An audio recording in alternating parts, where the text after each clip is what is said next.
of the courtroom under bright white light. Two plastic hearts found love at first sight. One had a bullet hole, the other had a frown. But when the trial paused, oh baby, love went down. It's hot mannequin love in the court of law. No breath, no blood, just a flawless jaw. Struck a pose, then struck a spark. Made a fiberglass, but lit up the dark. Hot mannequin love with the lenses askew. Who knew Exhibit A would look so into you?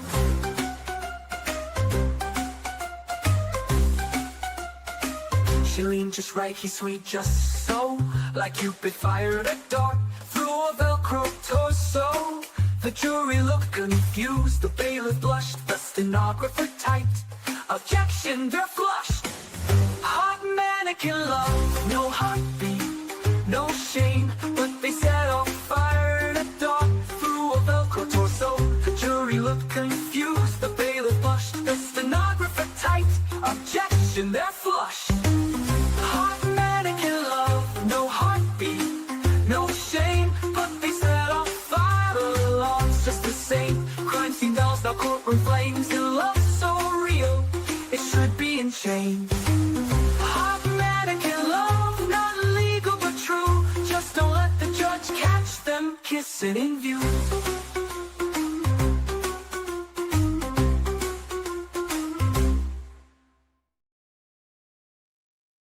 What's up? Happy Wednesday, everyone. Good to see you. Hope you've all had a great day. It's been cloudy and only like 80 today, so boo. Don't like that. Summer all year. That's my wish. Brandon, what happened to AJ? Right here. I just said hello to you in Discord. Hope you've had a good day. Hey, Sharon, I'm going to answer the question for you. No, you are not ready because I'm not ready because I listened to like 30 seconds of this last night because I wanted to see how fast I could speed him up.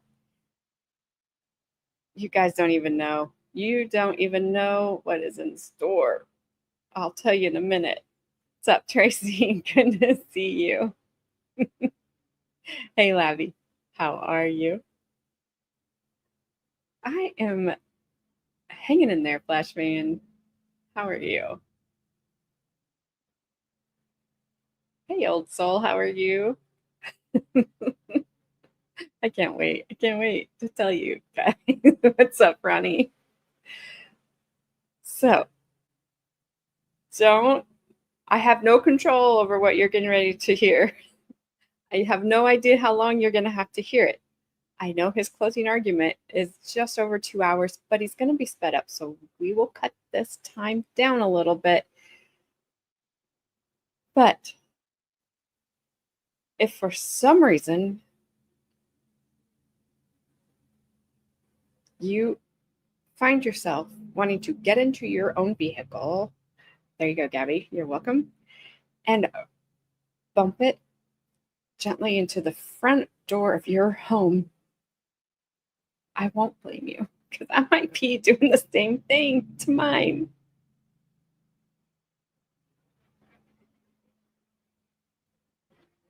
Today, Brandon, I'm going to say today was filled with more good news than bad. 90-day drop dead odds down to 1%. Cancer potential way up. I don't like that line, but not in these 3 glorious months we have left, AJ. Well, Brandon, I'm glad you've got some good news. I don't know exactly what's going on with you. I really hope that it is not just 3 more months. And I do hope they figure it out and get you well. Because, I'm sorry, this is going to sound stalker. I'm not. You and I have been running the same, you just didn't know because I didn't say anything. We've been running the same YouTube circles for years. I've watched you on a lot of other people's channels. And it won't be the same. So I'm just not giving you permission to leave yet. It's not time. Just telling you. But I'm glad you're here.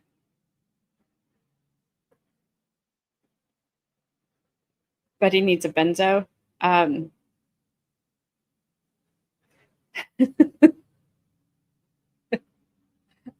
not stalking you. I've never stalked anybody. I had one once, but I've never been one. So it's all okay. I would never do that. I've been through it. No way. Gabby, you might change that to everyone needs a benzo. When I don't even want to, I don't even want to like, I don't want to put you guys through this. I really don't. But we have to finish this up. Hopefully he does not do this for very long. Okay, let's just hope. Let me show you. Sorry, I can't make it bigger. That's what he said. Sorry. Brandon, we might want some of whatever you're on. So you see this thing back here, this metronome? See that? See that? Yeah.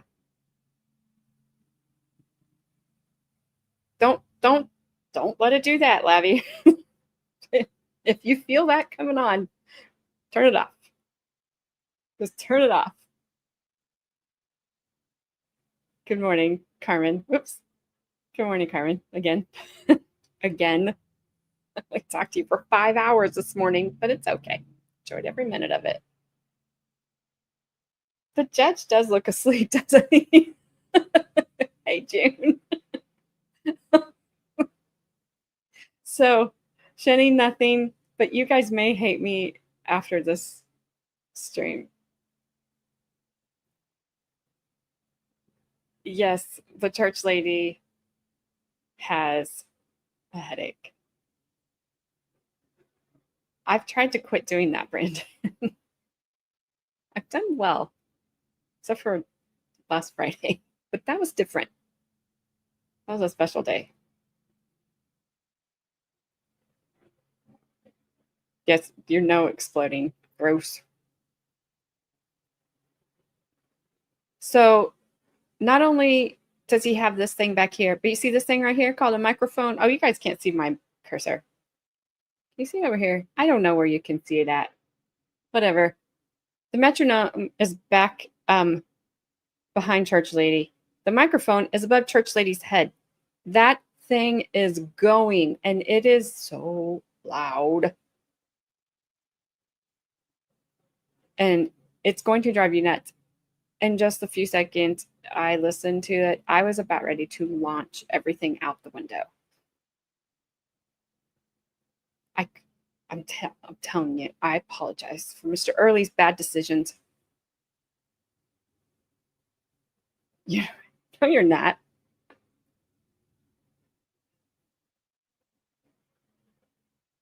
Don't threaten me. I can't pick up any slack right at the moment.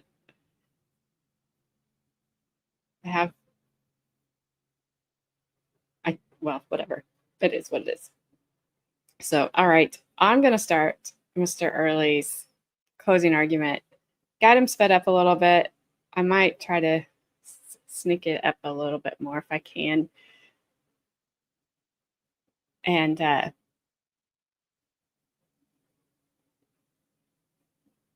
no, Lavi. No. Nobody's going to the bar, especially you and Lesko. No.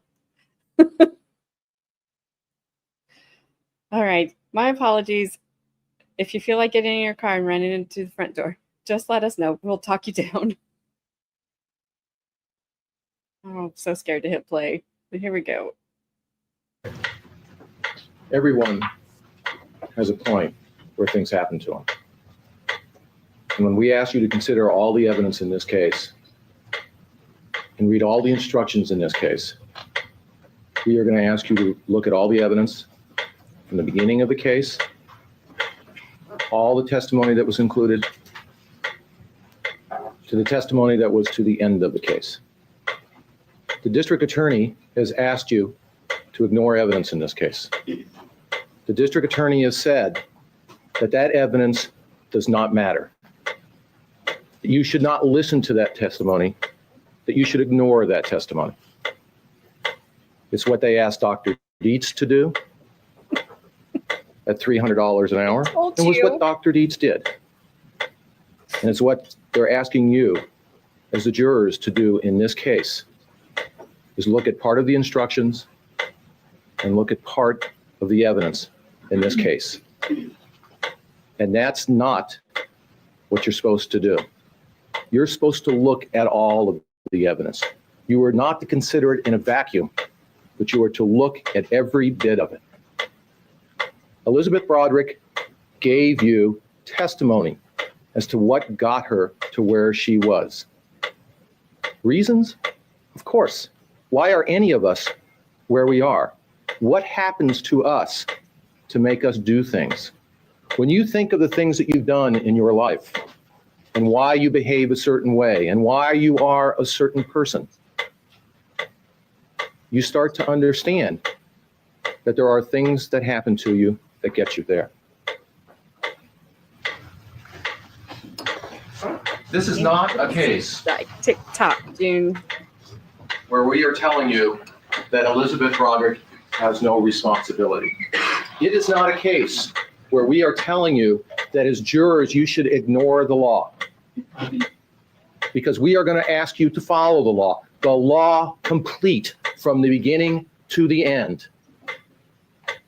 And there is responsibility here, and you will see from the law, when you look at the law of homicide, that people are responsible for their acts. Whether they commit murder, whether you find it's murder in the first degree or murder in the second degree, whether you find it's a manslaughter. There are elements that you must find. And you'll be instructed, for instance, in the element of voluntary manslaughter. There is an intent to kill. It's not saying that we're excusing or we're justifying acts.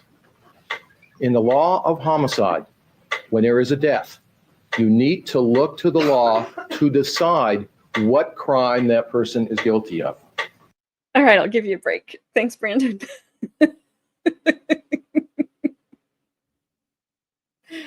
Thank you for being a member for 5 months. I expect to see that again in another 5 months.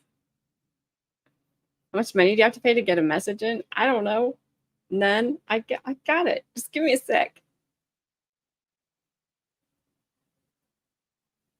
I don't know if that is as loud for you as it is for me, but it's awful. I don't know what any of us have done to deserve this torture. I really think he's just like trying to drive us to the edge. And it's not going to take much. It's a metronome, you know, like to keep time, like on a piano.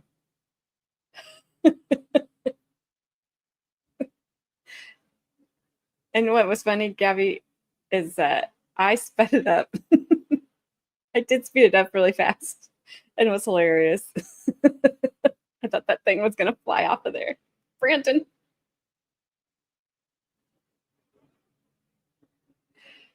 To AJ drinking on this stream to Save Lives Fund. Chat Lives Matter. Dang it. Oh, Brandon.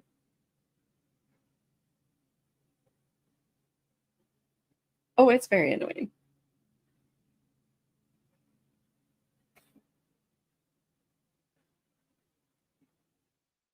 Is that when the lighting self-propelled asteroid hits? I don't know.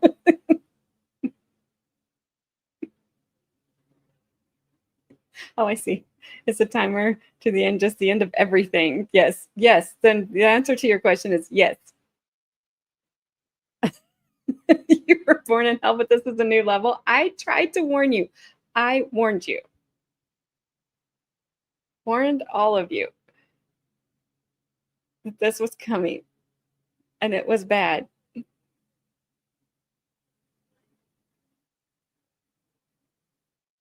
Brandon, if I compromise with you, can I don't have anything to do gross shots with this. I don't want to, and I have too much to do tomorrow to do any, and they make me feel too bad. I have a twisted tea downstairs. Will that satisfy you? I will drink one of those because it'll take me the whole time to drink it anyway because I'm slow. But yes, I told you guys, and I don't know how long he lets this stupid thing tick. It's bad. I'm telling you, he's trying to drive us crazy so that he can get his client off for unaliving. I have to finish that sentence. For unaliving 2 people. AT1, I'm sorry that you are here.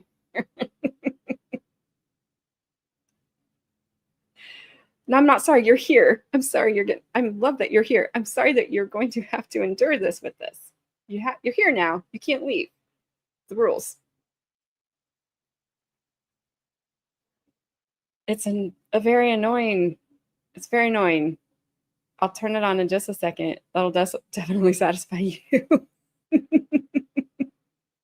That would make everyone happy watching. I'm not going to slam it. And how would that not make you feel worse? I'm too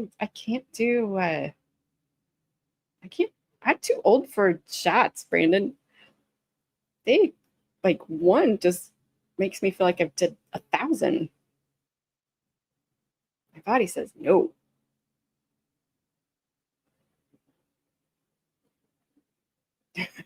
You knew someone died covering Betty. Now I was like, I don't think I can watch. What are you saying? I was like, I don't think I can do this again.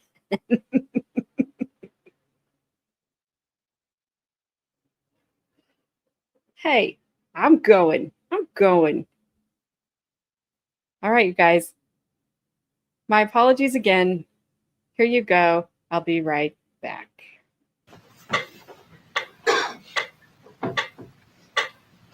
It tells you to reduce an intentional felonious homicide from the offense of murder to manslaughter upon the ground of sudden quarrel or heat of passion. The provocation must be of such a character and degree as naturally would excite and arouse such passion, and the assailant must act under the influence of that sudden quarrel or the heat of passion. Now, it'll tell you, and I'm sorry, we went through jury instructions yesterday, and there's language that's a little bit different. It'll tell you that, yes, that provocation must come from the people who bring it forth. That's where it must come from. But the heat of passion, which will reduce a homicide to manslaughter, must be such a passion as naturally would be aroused in the mind of an ordinary, reasonable person in the same circumstances. You cannot remove somebody from where they are and say, why did they act? Why did they do what they did? People try to do that to police officers all the time. They don't go through what happened before them, why they might be upset, why they might be scared, why they might be mad. They just say they shot an unarmed person, a latchkey kid. But you don't hear them at that point in time say, remove them from the circumstance. They say you must place them in the same circumstances. It says a defendant is not permitted to set up her own standard of conduct and to justify or excuse herself because her passions were aroused unless the circumstances in which the defendant was placed and the facts that confronted her, which is such as would also have aroused the passion of the ordinary reasonable person faced with the same situation. And what you're going to find is when you go through the evidence, is some difficulty putting yourself in the situation that Elizabeth Broderick was in. We're all different. None of you are Elizabeth Broderick. None of you have had her dreams. her aspirations, her life. But you've all had your own. And you've all been in situations where you've been confronted with things, where you see yourself acting because of the situation as you find it. You've all been placed in a situation where you found that things that you have worked for have been thwarted, not because of fairness. Thank you, June. I think he's trying to drive us crazy. I'm telling you, he's trying to drive us crazy so that we sympathize with Betty going crazy. Still, I think that's it. Thank you for the super chat. I appreciate it. I hope you can last. Lavi, look away. I have to prove to Brandon that I have it in my hand. It's a twisted tea, Brandon.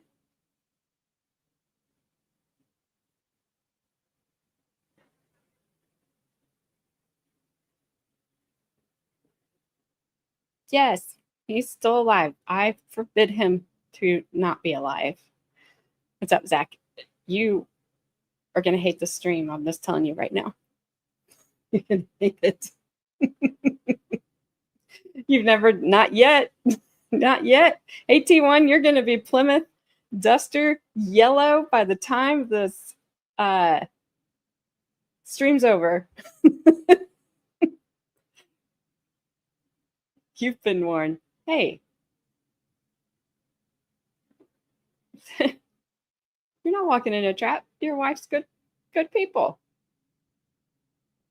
It's good flavor.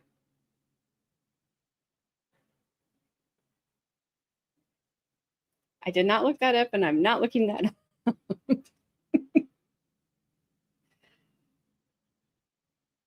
All right. Here we go. Oh, and I'm putting it in here, Brandon, just so you know, it'll be in here. No. Lavi, no. Told you, look away, look away. 81, I'm never doing that. All right, back to the worst sound on earth at the moment. Here we go. My apologies again, Mr. Early. You suck. That's all I can say. Not because of that's the way it should be, but because something puts it in its place, whether it's a person, whether it's a bully, whether it's a system,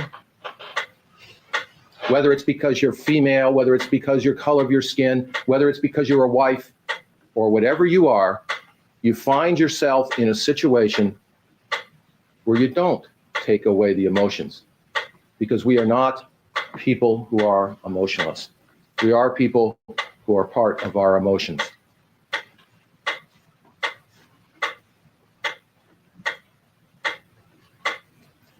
It also tells you legally adequate provocation may occur in a short period of time, in a short or over a considerable period of time.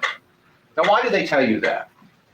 Well, it's important because when you decide how someone acts, what kind of anger they have, how they might feel about something, you have to understand what is happening to them on a day by day, a week by week, a month by month basis. Somebody who has a slight one time might get angry and might forget it very quick.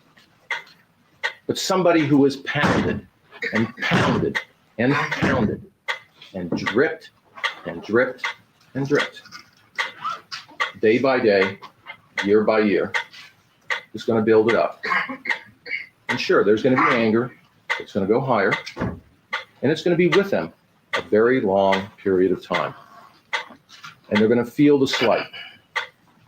And you have to understand that you can't look at any one thing and say, is that what did it?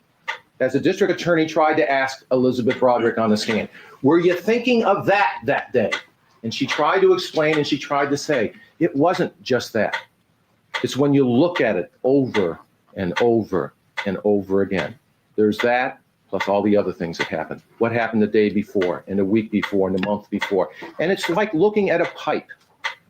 And you realize that it's like rust. And when something eats at something day by day, the pipe holds. But slowly the rust starts eating through.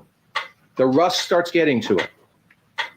And it might be that one drop that makes it so the pipe bursts, so the energy, the emotions flow out. And it might be that there's patches and there's times when you're able to patch the pipe. But it's like listening here.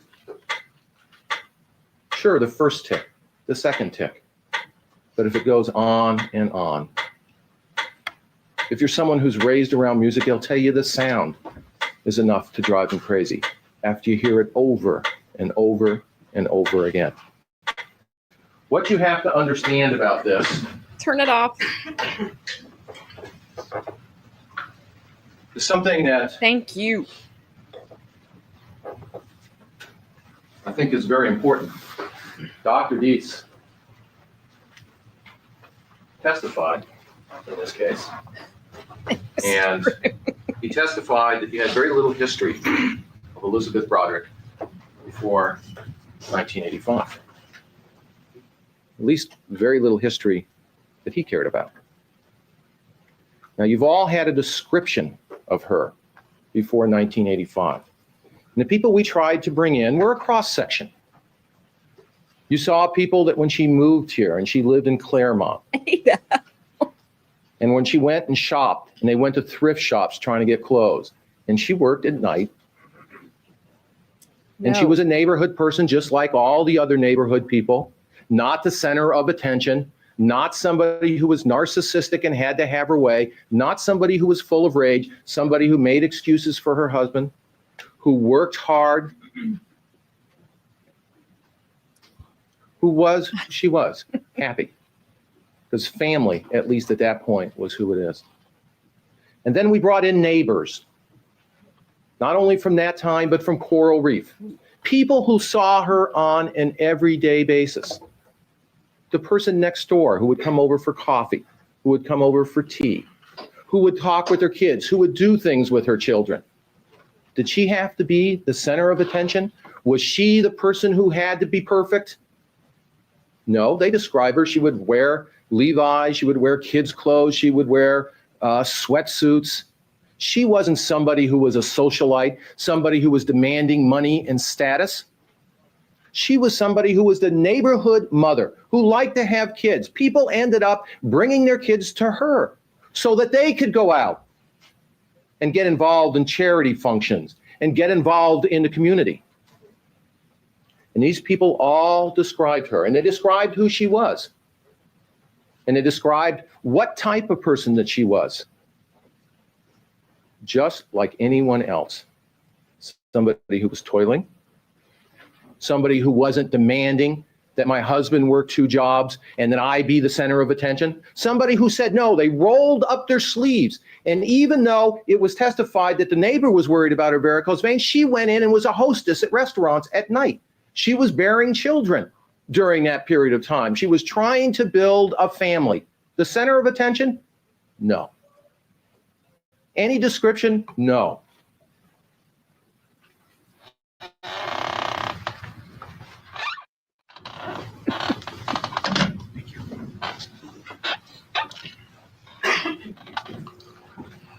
Dr. Dietz, Flash fan. who didn't see Elizabeth Broderick, he asked to see Elizabeth Broderick. They did have a doctor that did see Elizabeth Broderick, Dr. Goldspan. Of course, his testimony is that, of course, she was depressed, and depression can turn inwards. Not that she was just sad during certain periods of time, and not that she was narcissistic. She had some mixed personality disorders. So they needed their hired gun at $300 an hour. Not somebody who deals with people, but somebody who goes around the country at $300 an hour and testifies to what he's paid for. And they had a whole stack here for you. This was for you to see. The whole table was filled with all the stuff that they had gotten. All the transcripts, everything else. Did the both of you together read the whole transcript, or did you just focus in on what particular witnesses? I know that I read all of the testimony of the mental health professionals, and I know that I read all of the direct and cross-examination of Mrs. Broderick. I think it was Dr. Lippian who first summarized the testimony of Kim and Lee Broderick. Did you read any of the other witnesses that were called to trial? I don't recall reading any of them, no. Did you recall reading any testimony of friends and acquaintances of Elizabeth Broderick? No, only the ones that I mentioned. Well, why should he read that? That doesn't have anything to do with his opinion because it doesn't support it. Why should I read that? It doesn't give me any help in coming forth to my decision. Because when you try to understand what went on, when you try to understand what happens to this person in the same or similar circumstances, you have to look at what happens to somebody, and you heard Dr. Dietz when he tried to read one part out of a letter from her marriage encounter. Just one part. And take it completely out of context and had the nerve to say that somebody who was at a marriage encounter, somebody who was going there to improve their marriage, it shows you how narcissistic, because their goal is to have the perfect marriage. That when the person says, the only thing I want is a couch so that we can get closer together, that is the person who he saw needed to be near perfection, needed to have every single one of their needs met. And if it wasn't met, the person reacted with rage and reacted with anger. Then he gave you two instances from Kim Broderick. Now, the two instances from Kim Broderick were, one, when there was some point in time, a long time in their history, when there was a bottle of ketchup, she said, that was thrown. She wasn't there. She heard about it. And there's another time when there was a stereo thrown. Now, you have to remember, that's about 1978. Now, about that time, Kim is 6, 7 years old. Now, what she doesn't realize, and a lot of times what children don't realize, is what happens when you become an adult. What happens when you become married? What happens when you take responsibility? You know, it's great to go to school. It's great to work. It's great to be in the service. It's great to have all this kind of fun with the guys. Do all this stuff. Be one of the boys. Do what you want. There's nothing better than you don't have to get up and you don't have to worry about, does your kid eat breakfast? You don't have to worry about, do I need to be home on any certain night? Do I need to do this? Should I clean this? Is it nice to do this? Is it considerate for the other person? It's great to be that way. But we grow up and we accept certain responsibilities. Now, children don't understand that. They don't understand it at all. So they don't understand the history. So when Kim Broderick comes, pizza, dad's drinking, it's a rainy night, she probably had a lot of fun. Probably seemed fun to her. He's out with his friend, David Monahan. They're out with the kids. Everybody's in a good mood. And they come home to Elizabeth Broderick. Rhett was just born. She still had the staples in. Dan had already had one drinking and driving. He was drinking on a rainy night with his kids in the car while she was at home, and she was upset. That's a rage of a narcissist. She should have welcomed him home and said, Dan, you should have had a few more drinks. You should have raced around the corner. No. It's the reaction of a human being, and a reaction that you would expect. Not the narcissist who says, I do what I want because of something that I want. So that's the other one. And how does Kim remember that? Kim remembers that as, see, my mother was outrageous towards dad. And there's no admitting that she's not her father's favorite.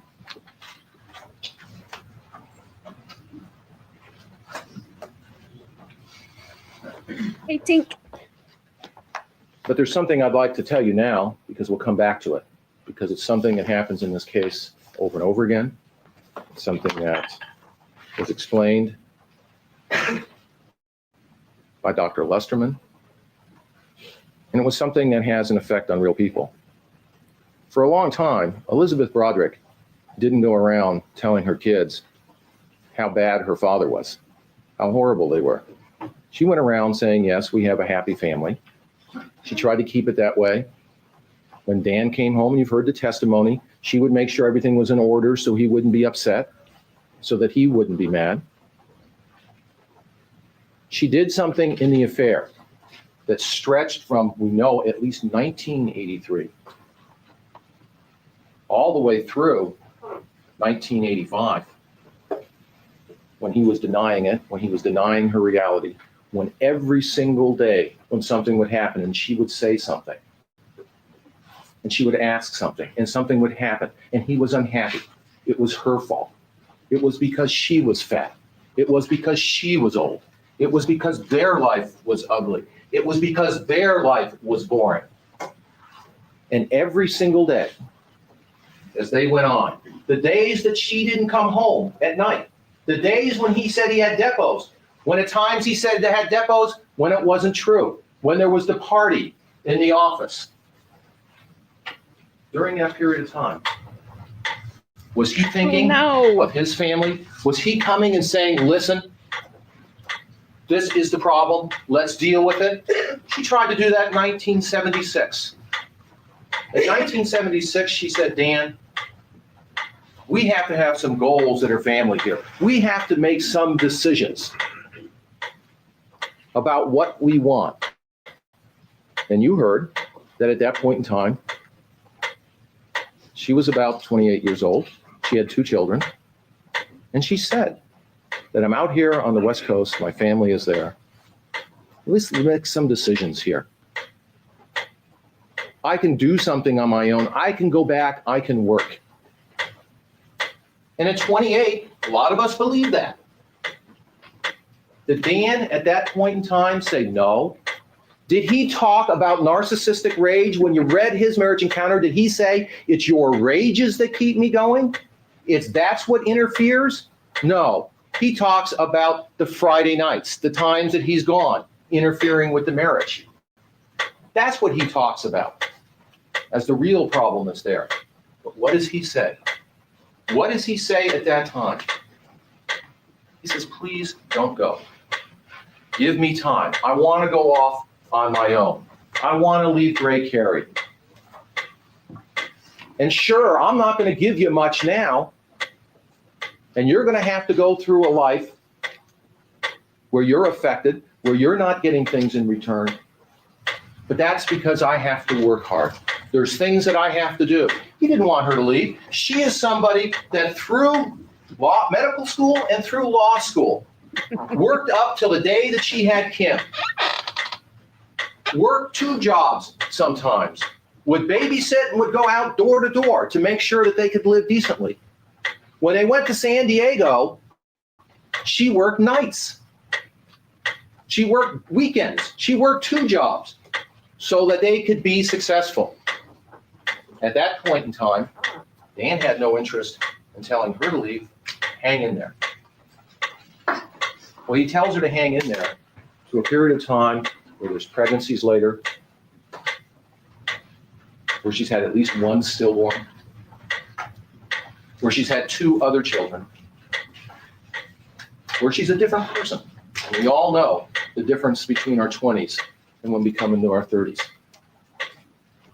And now he starts talking about, you're fat, you're old, you're ugly, you're boring. What do I need you for? What are you going to give me? A few hours at minimum wage?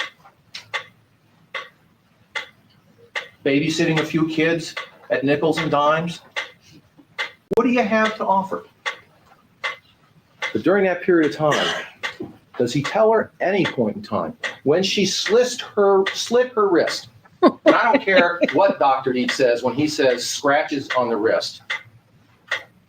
He had to concede that even 8 years later, you could still see the scars. She was too fat, Zach. But he kept Don't be calling them silly. scratches on the wrist. He was paid $300 an hour. He certainly was going to say that. But what did Dr. Lusterman tell you? Dr. Lusterman talked about what effect it has and what effect affairs have on people. And he talked about not only do you have the little lies that come at the time that they come, but the lies come back to haunt later. Someone says, nice to see you again, Mr. Broderick, staying here another weekend, whatever. All of a sudden, the other person realizes what's going on. The phone calls when they're on trips to other people.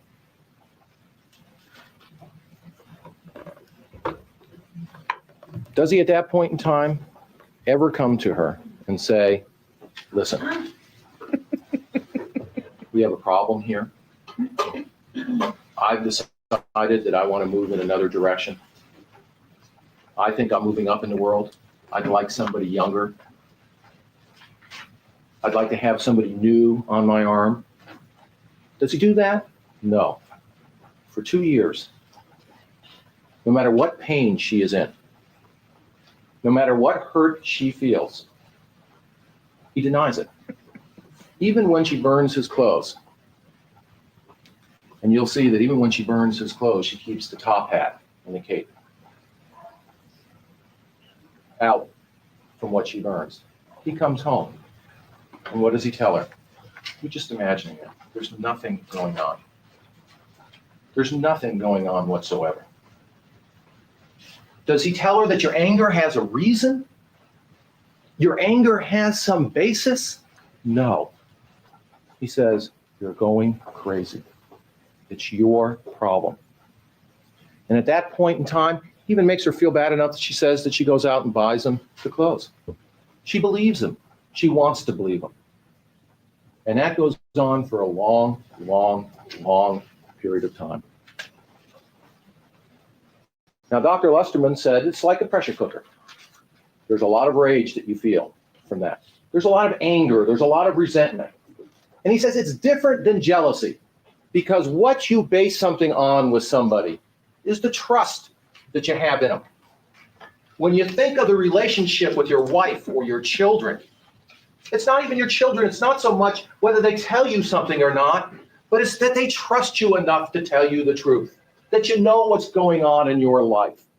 You don't get jealous necessarily because they tell their friends. It's do they have that trust? When you think what it does to a relationship, when you start thinking back about the times you slept with them and who did they sleep with the night before and the night before, and who did they give this to, and what did they buy this person, and what did they do to this person, and what did they tell you, and where were they that weekend when you worried about them, and when you came home late and you stayed up and they made you feel bad about it.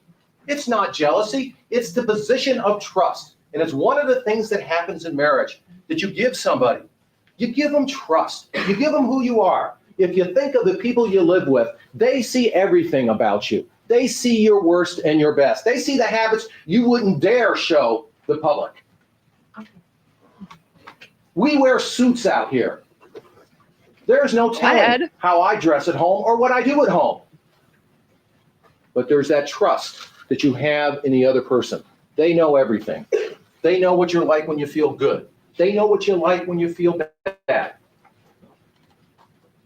And when you think back about it, that's the thing that hurts. It doesn't matter the man who is off in the service. The thing that bothers him is not so much that the wife had an affair. Sure, there's jealousy, but it's the trust. I was here, I was fighting, I was doing something, and I was on the assumption, it gives me some good feeling that you're here with me, that we had some trust. And that's what hurts. That's what really hurts, is the feeling of trust. And when you do something to somebody, that's what should hurt. That's what should bother you. It should bother you about the feeling of trust. You're betraying somebody who was sat there and said that they love you forever. And when you look through there, you'll see that even in 1983, Elizabeth Broderick went to have a papal blessing on their marriage. It was something that was important to her. And Dan Broderick knew that.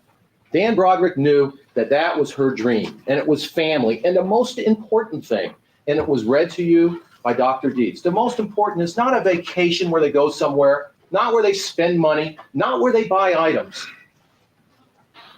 But it was just sitting at home with the family, because family is what's important. There's something that Dan Broderick says during that period of time. And I told you we're going to go somewhere and come back. And I'd like to do that before I forget. 1985. You have to understand, Dan Broderick is a very public man. His reputation, when you read the American County, you'll see, is the most important thing to him. Very important. Who he is, how people perceives him.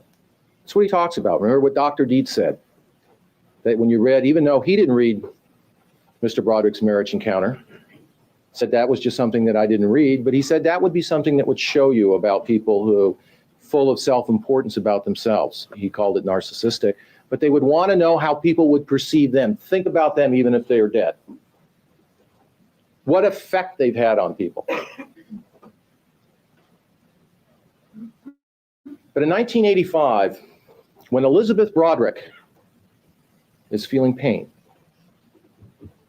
she is feeling rage, she is feeling anger, and all of that is because her family has been destroyed. It's because it's no longer together. Trust has been ripped apart from her completely. She doesn't know what kind of money she has. She doesn't know what position she's in. Dan Broderick doesn't say, Betty, I'm sorry. I've hurt you. We need to work through this. We need to heal the wounds. We need to decide what's happened to you here. He says, you're crazy. You need to go to a doctor. You've got all of this anger for no reason because you're crazy. And that's what Dan Broderick wants. He wants Elizabeth. He's not going to tell the world that, hey, I left Betty Broderick because I wanted a young girl on my arms, so I deserted my family. No, he left because she was crazy. And as you see, that's what's been stated throughout the whole case, is that even in his divorce, when he says, no, the reason I left you is because there was always problems. It was always your fault. You were always crazy.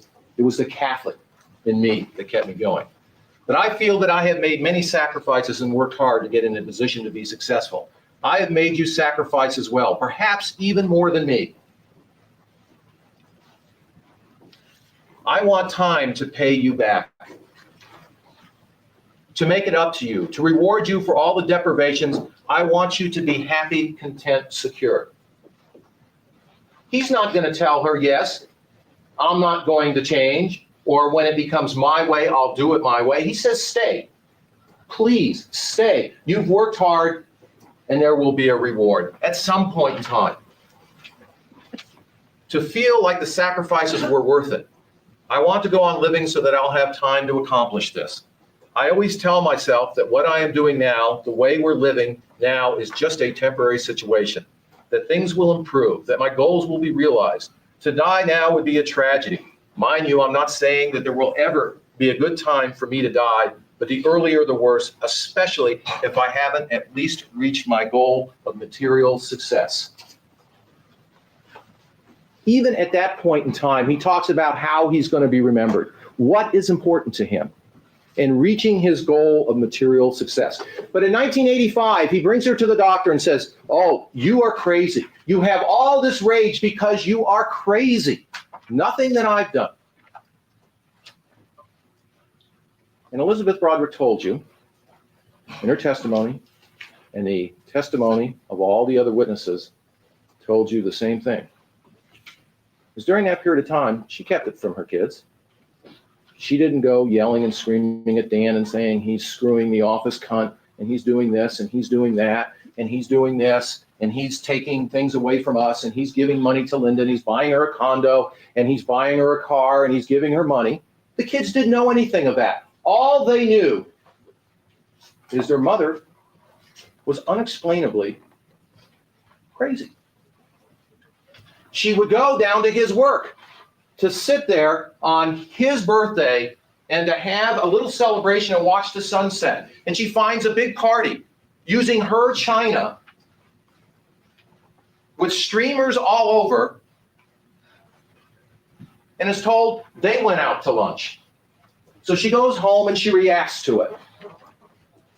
All the children know is mom is crazy. Look what she did for no reason whatsoever.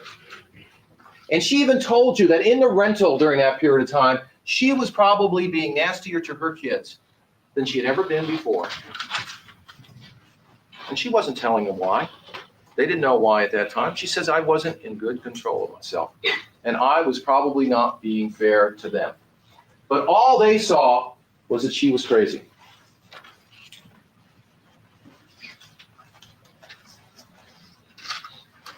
And what does Kim say?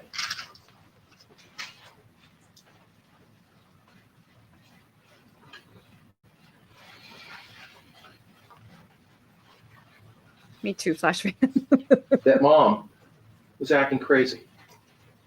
That at some point in time afterwards, she told me that Linda were having an affair because she thought that, but that was just because she was crazy.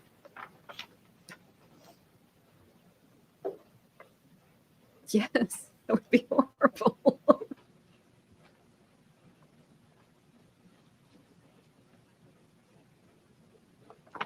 Isn't it that you testified the Also- last time that your Did he forget the phone calls? We've heard two. She sounds nuts. She's talking to her son. Says horrible things to her son. She vandalized their house. She ran her car into their house. She burned Dan's clothes. She did not. Gabby's typing it out right now. She did not catapult her children out of the sunroof to the dinner table when she ran her car into the house. But no, she was fine. There's nothing to see here. Just keep moving. Poor church ladies back there like, are we gonna go back to where friends called her fat? Like, do I need to get new paper? There was not a catapult involved. There should be. Like, I'd take one right now if he turns that dumb thing back on again. If he turns it on again, it's gonna bite him. I think he's just trying to drive us crazy, Sharon, and it was working. Poor Judge. But yeah, he forgot about all those other things, and those are just the tip of the iceberg, what I just listed. Do you keep talking, Mr. Early? father told you that he was faithful, that there was no affair. Is that what my dad told me? Yes. Is that true? Yes.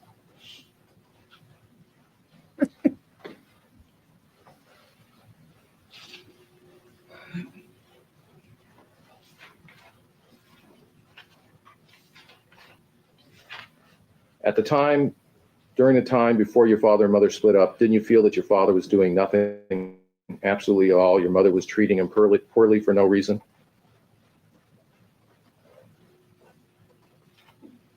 And that's the way she looked at it. That he was treating her poorly for no reason whatsoever. Now, even at that point in time, when he's talking to his daughter, does he say, listen, you're a teenager, you're young, you have to understand, things happen when people are married. We split up, I did something bad to your mother, she's reacting to it. No, what does he tell her? She's crazy. There's no affair. She's nuts. She is just nuts. And in Kim's mind, that's exactly what's happening. The mother is treating her unfairly. And you find that's probably the history of the world, is the way people look at things, the way children look at things. A lot of times they don't know what's going on. A lot of times they just look at one side and they don't understand what's going on. It's probably one of the reasons, and it was some of the testimony here, is the normal mother and daughter problems.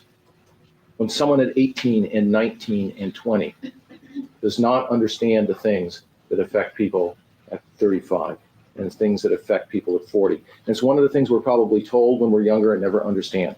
Wait until you're older. And it's probably the same mistake we'll all make to our children. You just don't understand. You just don't know what people are going through. Well, and what brings it out is that public image.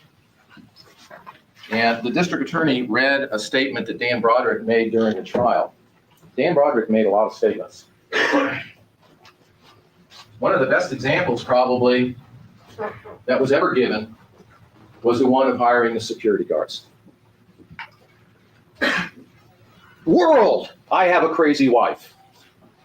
It's all dangerous. She's going to kill me. Well, she did. Times he hires a security guard for an hour or two. Doesn't even hook up his security system. You know why? Good grief, dude. You don't see the security Stop. system. It doesn't stand on the corner with a badge and a uniform for an hour at a time, saying to the world, look at my crazy wife. No wonder I left her. She's crazy. She's nuts. She wants to kill me. But did he ever take protection that would be the first one that you would ever think about if you had an alarm system in your house? You set the alarm up. Why wouldn't you do it? It costs very little money. It's easy to do. That It affords you work protection 24 hours a day. But it's silent. The world does not see it. It doesn't tell exactly what Elizabeth Broderick knows about Dan Broderick, what she told you about listening to him talk about his legal practice, about making people look bad, about putting them off balance, of serving them at the church, of serving them at the bishop's lunch, at serving her at work when she's there. It doesn't have that effect. A man who is meticulous, who knows everything he does, a doctor who's gone through the medical training, who knows that at a time when he's back there with Linda in October of '85 and he's left his wife and told her, you need to go to a doctor, and then calls her up and says it was 20 years ago today that we met. And then sends her flowers and says, I hope you're feeling well. Like it's a sickness that he had nothing to do with whatsoever.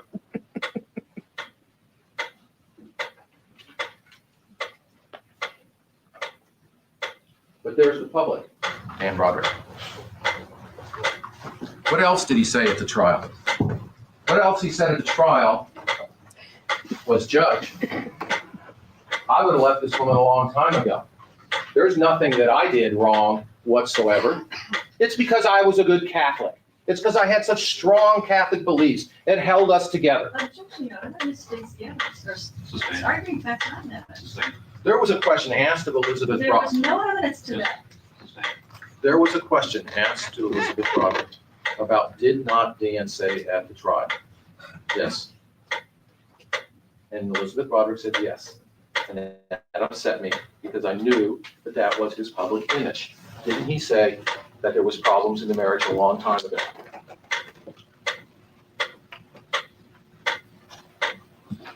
There is something else I want to say about our relationship in this program here this weekend. I am having a very difficult time dealing with these team leaders, accepting what they are saying. It's not that I reject all of their ideas, because I don't. I believe that many of them are valid. It's just that I can't abide the way they express them. Also, the personalities of some of the leaders are distracting the hell out of me. How can I listen to and pay attention to a guy who gets choked up talking about his relationship with the Catholic Church? As far as I'm concerned, the Catholic Church is an utter irrelevancy. A meaningless show perpetrated by a lot of simple-minded, unenlightened weaklings who can't cope with life as it really is and who feel compelled to construct an elaborate network of fantasies to deal with the realities that any strong, self-respecting person can handle rationally. I just have no respect for these people. Furthermore, they are basically uncool and unfashionable. I think we're above the level that they're operating on. He goes on to say, I'm not saying all their ideas are unacceptable, that this isn't a good weekend. I just want you to understand why I have to roll my eyes once in a while. Elizabeth Broderick told you that she went there that weekend and found some strength. and the people that were there and the ideas that they had. But Mr. Broderick was telling her that that's not for me, and we are above these people. It doesn't say that I am, and you can do what you want, but we are above these people, and they are uncool and unfashionable.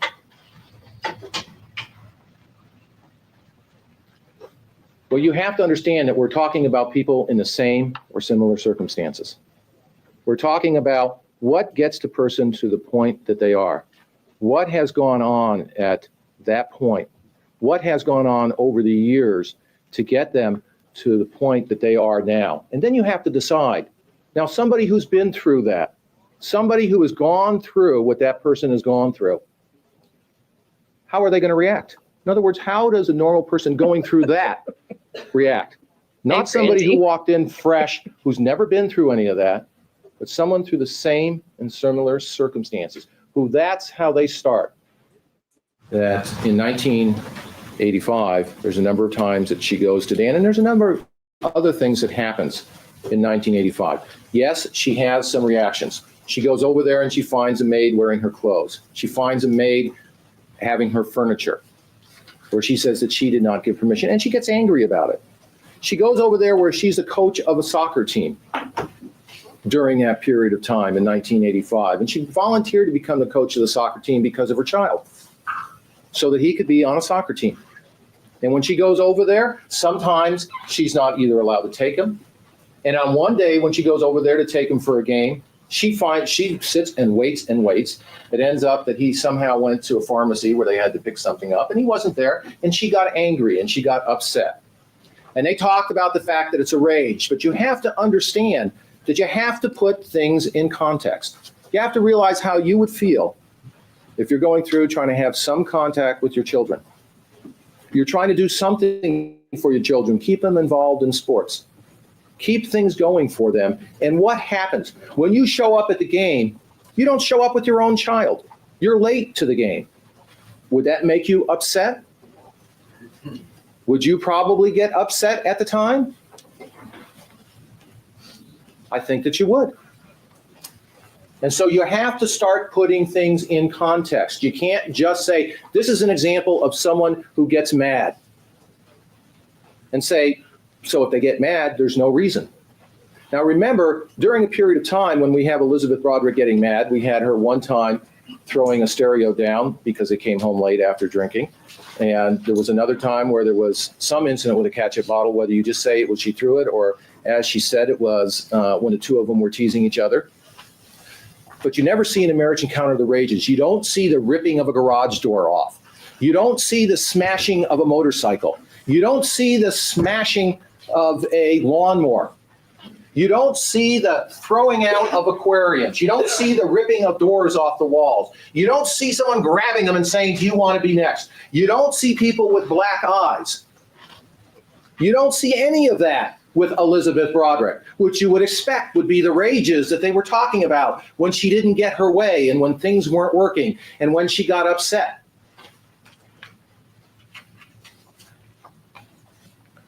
And sometimes you just have to understand the sadness of the whole thing. One of it is because when she talked about letters and her reaction to Dan, she talked about how she reacted to it because of what she knew about him.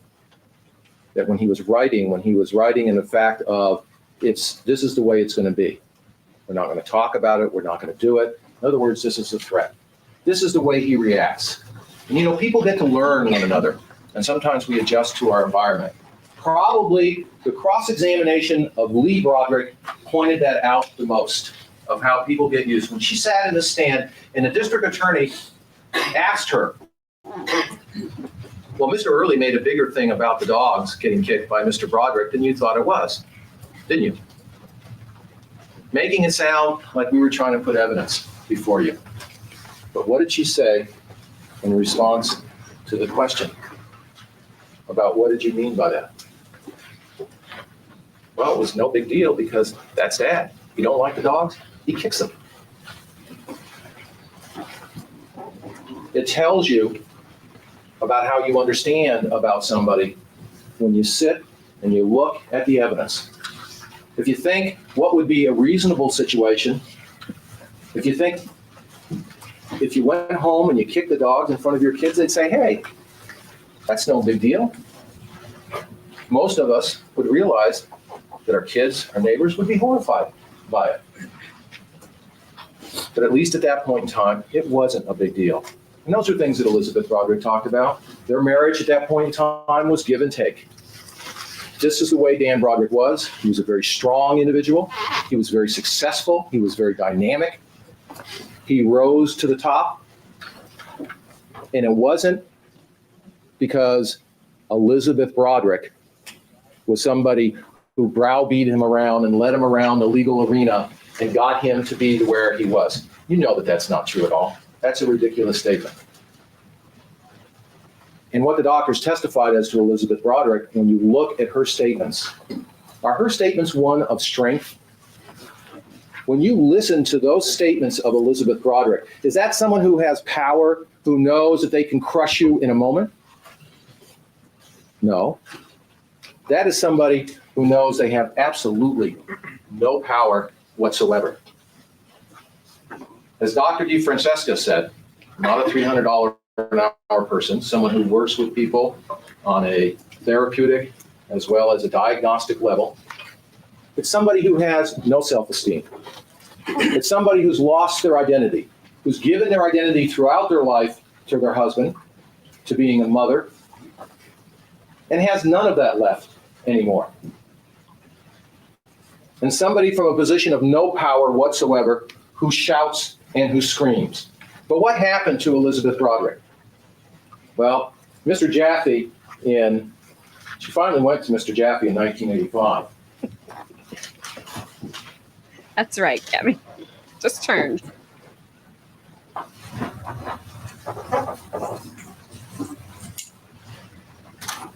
That's why I like you so much. That she went to Mr. Jaffe was so that she could at least be in some position, know what she's doing. All right, judge's eyes are open. He does have a frown on his face. Cheers, Ada. Brandon. HA is 35 tops. Yep, that's me. Yes, she got around when she was younger against the kids, but now she selflessly entertains us all. I can't even talk anymore. Instead of her gym teacher. Oh, dear Lord.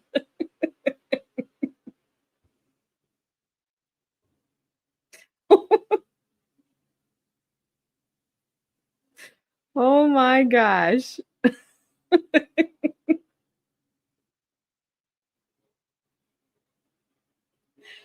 Wow. Must be the twisted tea.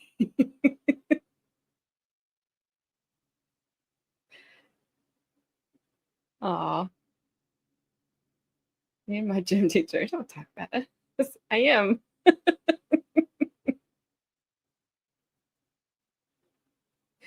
I am.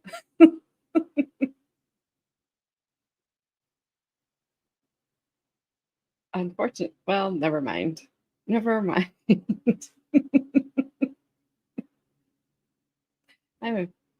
Wake up, Judge.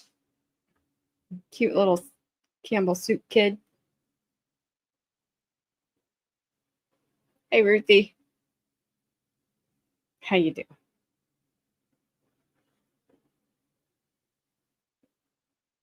All right. I think we're good. Moonshine is good. It's dangerous, but it's delicious. Good moonshine. Not the kind that makes you go blind. Oh, thanks. Don't want that. I showed you a similar chart from opening statement. And again, it's the same as what was happening with Elizabeth Broderick. In 1983, before this happened, by all accounts, even when you listen to Liz Armstrong, she didn't have to be the center of attention. She seemed to be fun, likable to be around.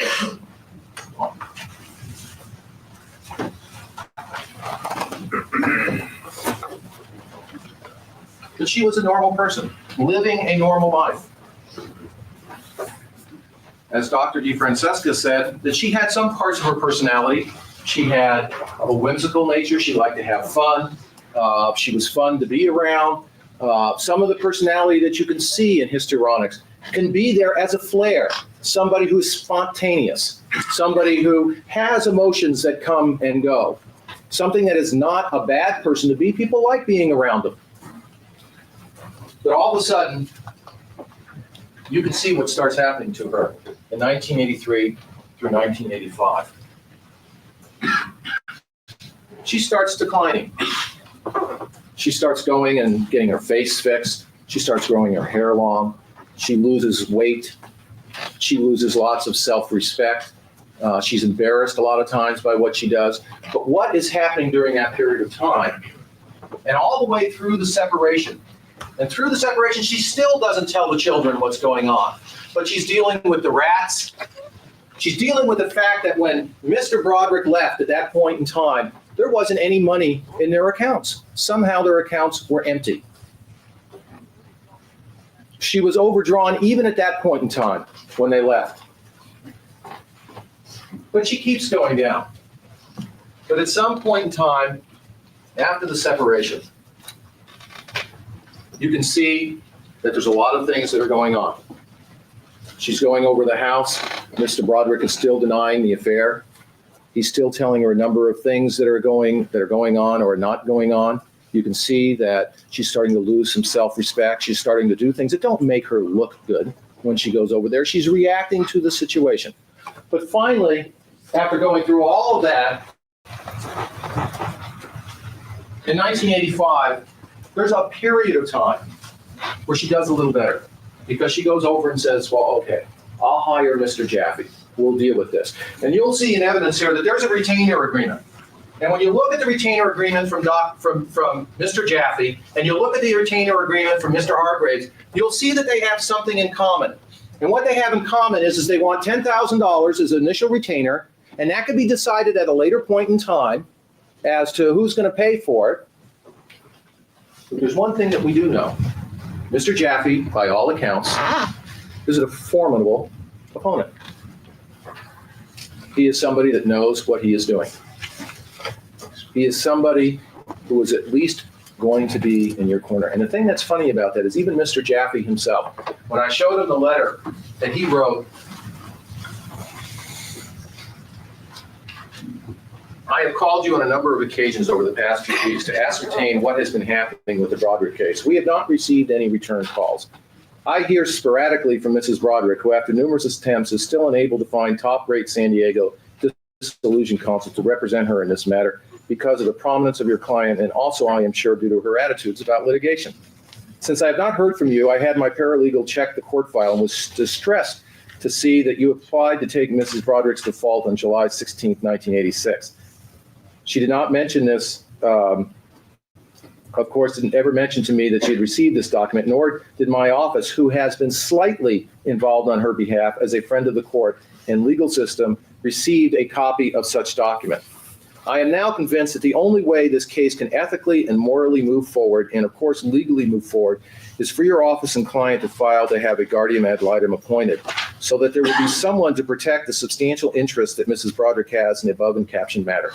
She clearly does not understand how her attitudes and action in this matter severely prejudice her legal position, and it is clear that some individual must be available to make binding and rational decisions in this matter. To this date, I have over $5,000 in time in this matter, and it is clear that your client has been unwilling to pay these charges. This is in September. He's still saying, you're unwilling to pay these charges. Oops. So Mrs. Broderick advised me that she has sent him my statements. And you'll see in a previous letter that was introduced to evidence, he sent the retainer agreement to him. So they knew what was going on. And remember, Mr. Broderick had a lot of control over all the assets, a substantial amount of them. And Mr. Jaffe said on the witness stand that it's usual for the person who earns the most money to pay the legal fees. That's the person who pays that. That's the standard procedure. So yes, desire personally by the institution, which means he's not going to do it for free. Unless I hear from you concerning the setting aside of Mrs. Broderick's default, I plan to contact the legal powers that be and the bench in San Diego so that someone is made available to protect Mrs. Broderick's legal rights. Now, what had happened on July 16th is that's when we had the bifurcation where they were divorced, and she was given no visitation, no custody of the children. And remember, she got upset about that because there was no testimony about it at all.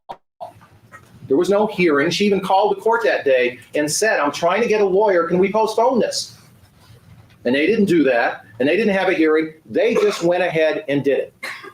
Now, what was interesting about that is there was a follow-up letter from the law offices of Mr. Ashworth saying maybe you weren't aware that she has a San Diego counsel, Mr. Hargraves. And I asked that of Mr. Jaffe. And you know what? To my surprise, he was aware of that. He was aware that Mr. Hargraves was on the case when he wrote this letter. And because the reason he wrote the letter is because he felt that this woman was going to be taken advantage of, or that potential was there, even given the fact that Mr. Hargraves was on the case. And the thing that's interesting about Mr. Hargraves being on the case, and Elizabeth Broderick said this, is Dan Broderick likes to negotiate sitting on your chest. That's what he says. And she knew that he wanted to be in a strong position with her. And even Mr. Hargraves had to admit that the problem was just I'm not strong enough, or she didn't feel I was strong enough. But what happened to Mr. Hargraves? He asked for the $10,000 the way Mr. Jaffe asked for it, and it was paid 3 days later. It was given to him immediately. Yes, we're more than happy to have Mr. Hargraves on this case. We're more than happy to deal with Mr. Hargraves at this point in time. That's who we will deal with. And what did Mr. Hargraves tell us? He started on this case with a $750 retainer. He looked at this case and said, I am willing to put my name on record as attorney of record for $750, saying, I'll get my money later. We agreed. She knew what my hourly rate was. Supposedly, he knew the whole history. He was the one that they went through to arbitration, but he was the one who was paid immediately. Now, what we have, and Dr. Dees went through a number of diary entries for his opinion. He also told you about the fact that there was no diary entries, and I asked him about diary entries from February 85 through a period of time in almost the summer of 85. And we know that we know from the testimony of a number of witnesses that saw Elizabeth Broderick on a daily basis, that she was depressed a lot, that she wasn't going out, that she would cry, she would stay in her room. Now, Dr. Dietz didn't read any of that testimony, and he kept insisting that there was no evidence of any kind of depression whatsoever, that she was sad during those periods of time. But we know what happened in 1985. We know the reaction that she had was the house was sold. And from the very beginning, she said, I am worried that the only real asset that I know that I have some control over, and she said it was like bargaining chips. You sit at the bargaining table, was the fact that I had the house, and I didn't want to sell the house, the family home. There was testimony they were looking for another family home, but they never had one. It was the family home. It was the only asset that they had, that she could say, I can touch, I can feel, and my name is on that asset. And she didn't want to sell it. And it's obvious she didn't. Every time Jaffe tried to get her to sell it, everything she threw up, she kept saying, no, I don't want to sell it. And she kept giving reasons. And when those reasons, if they were met, no, I don't want to sell it. And because she didn't want to sell it, she didn't want to give up that one asset that she had at that point in time. So what did she do? When she found out it was sold on a 4-hour notice, she went over to Mr. Broderick's house. Now, she was very upset when it was sold up on a 4-hour notice. She'd never heard of a 4-hour notice. And Mr. Jaffe said, I didn't tell her about a 4-hour notice. I said they could go to court and they could move to have it sold, but not a 4-hour notice. And they knew that they were not paying Mr. Jaffe. They knew that he wasn't involved in the case, but they never called Elizabeth Broderick once to say, there's going to be a hearing and we're going to sell your home. She later that night, after it was a fait accompli, hears from Los Angeles, by the way, your home is sold. And that doesn't make sense to anybody, that they can sell your home without you even being heard, without you even going into court and the judge looking you in the eyes and say, what's your reason? What do you want to do? It's just sold. So she goes over to Dan Broderick's house and he says, you have 10 seconds to leave or I'm calling the police. And she goes and she gets angry, she gets mad. And when she comes back and does what she'll do over and over. And what the testimony was about this woman is that she had no feeling about her own power, no effect on other people. But she looked at Mr. Broderick as being the most powerful person. And she went over there and she tried to get his attention. She tried to get him to do something. She tried to make it so he would listen. And she bumped into the door. She made him come out there. She did not bump into the door. She crashed into the house. Just happened to be the front door of the house was her main target because she missed the columns. She said so herself because she's such a good driver. I'm so sick of hearing she bumped into the door. Mr. Early, you know better.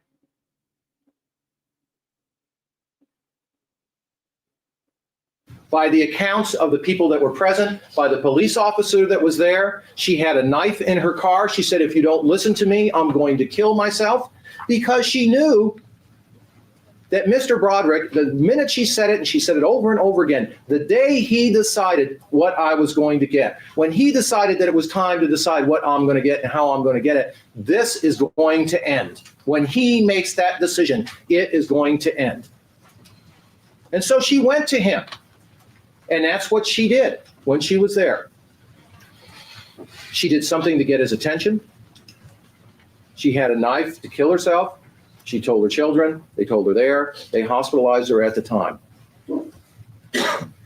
Also, what happened in 1985, and this is 1986, that's interesting, is Elizabeth Broderick did not have a lawyer, obviously, then.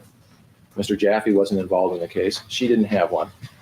It's the only time Mr. Broderick sent an offer to Elizabeth Broderick. She sent an offer to settle the case, and you'll see it in evidence. It was an offer to settle the case. Okay, here's how we're going to do it. And she said, I wasn't going to sign anything. That's what Mr. Jaffe told me. I didn't have a lawyer. I didn't know what he was talking about. I didn't know what was going on. The interesting thing about that is when she does get a lawyer, and she makes the lawyer the offer, when she makes Mr. Broderick an offer, does he come back with a counteroffer? Does he say, well, let's sit down, let's talk about this? They send a one-line rejection. Your offer is rejected. Because there's no reason to deal at that point in time with Elizabeth Broderick. Your Honor, this would be a appropriate time to take this. All right. Ladies and gentlemen, we'll take our noon recess at this time. We'll be in recess until 1:30. Please remember the admonition not to discuss the case among yourselves, nor allow anyone else to discuss it with you, nor form any opinions till it's finally submitted to you. We'll see you at 1:30. I think probably one of the most interesting parts of this case is to try to argue that Elizabeth Broderick was in control. And the things that she was doing was something that put her in control. I think that when you look at her statements to other people, her statements at times.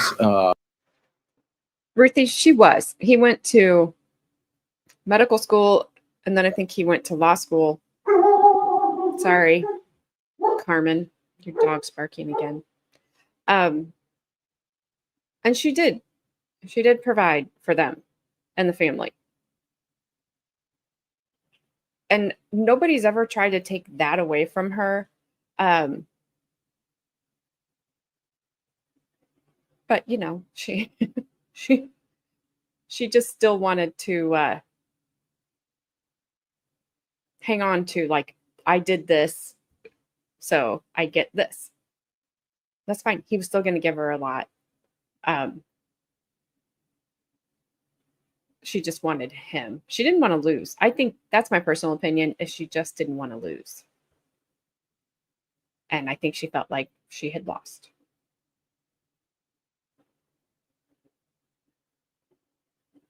And the knife to take her own life, but yet the husband and his new wife, girlfriend, end up deceased. Tell me how that works. Well, because that day she was not going to take her own life, so she didn't take that knife.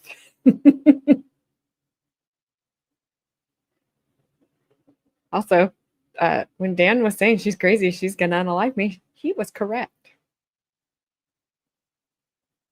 I really wish he would just get on with it.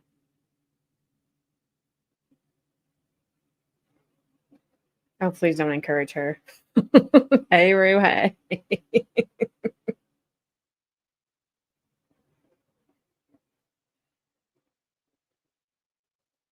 You can't handle the truth. Thanks. I'm going to take a screenshot of that. And anytime my husband says I'm wrong, I'm going to be like, nope, Ruthie said I was right.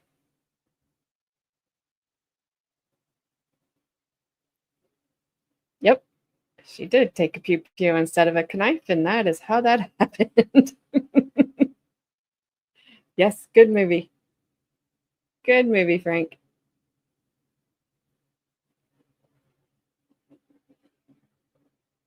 When we get to the end, Gabby, I will go back to the beginning so you can get the full effect of the ticker thingy, the metronome, too.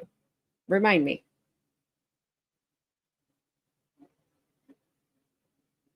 All right, lunch is over.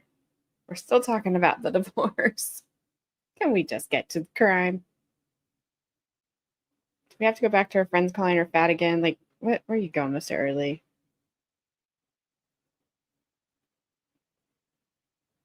At least as what was related by the mental health experts as to her, is this was a woman who was not in control. This was a woman who was doing things that were destructive to her. This was a woman who really was going from a position of no self-power whatsoever.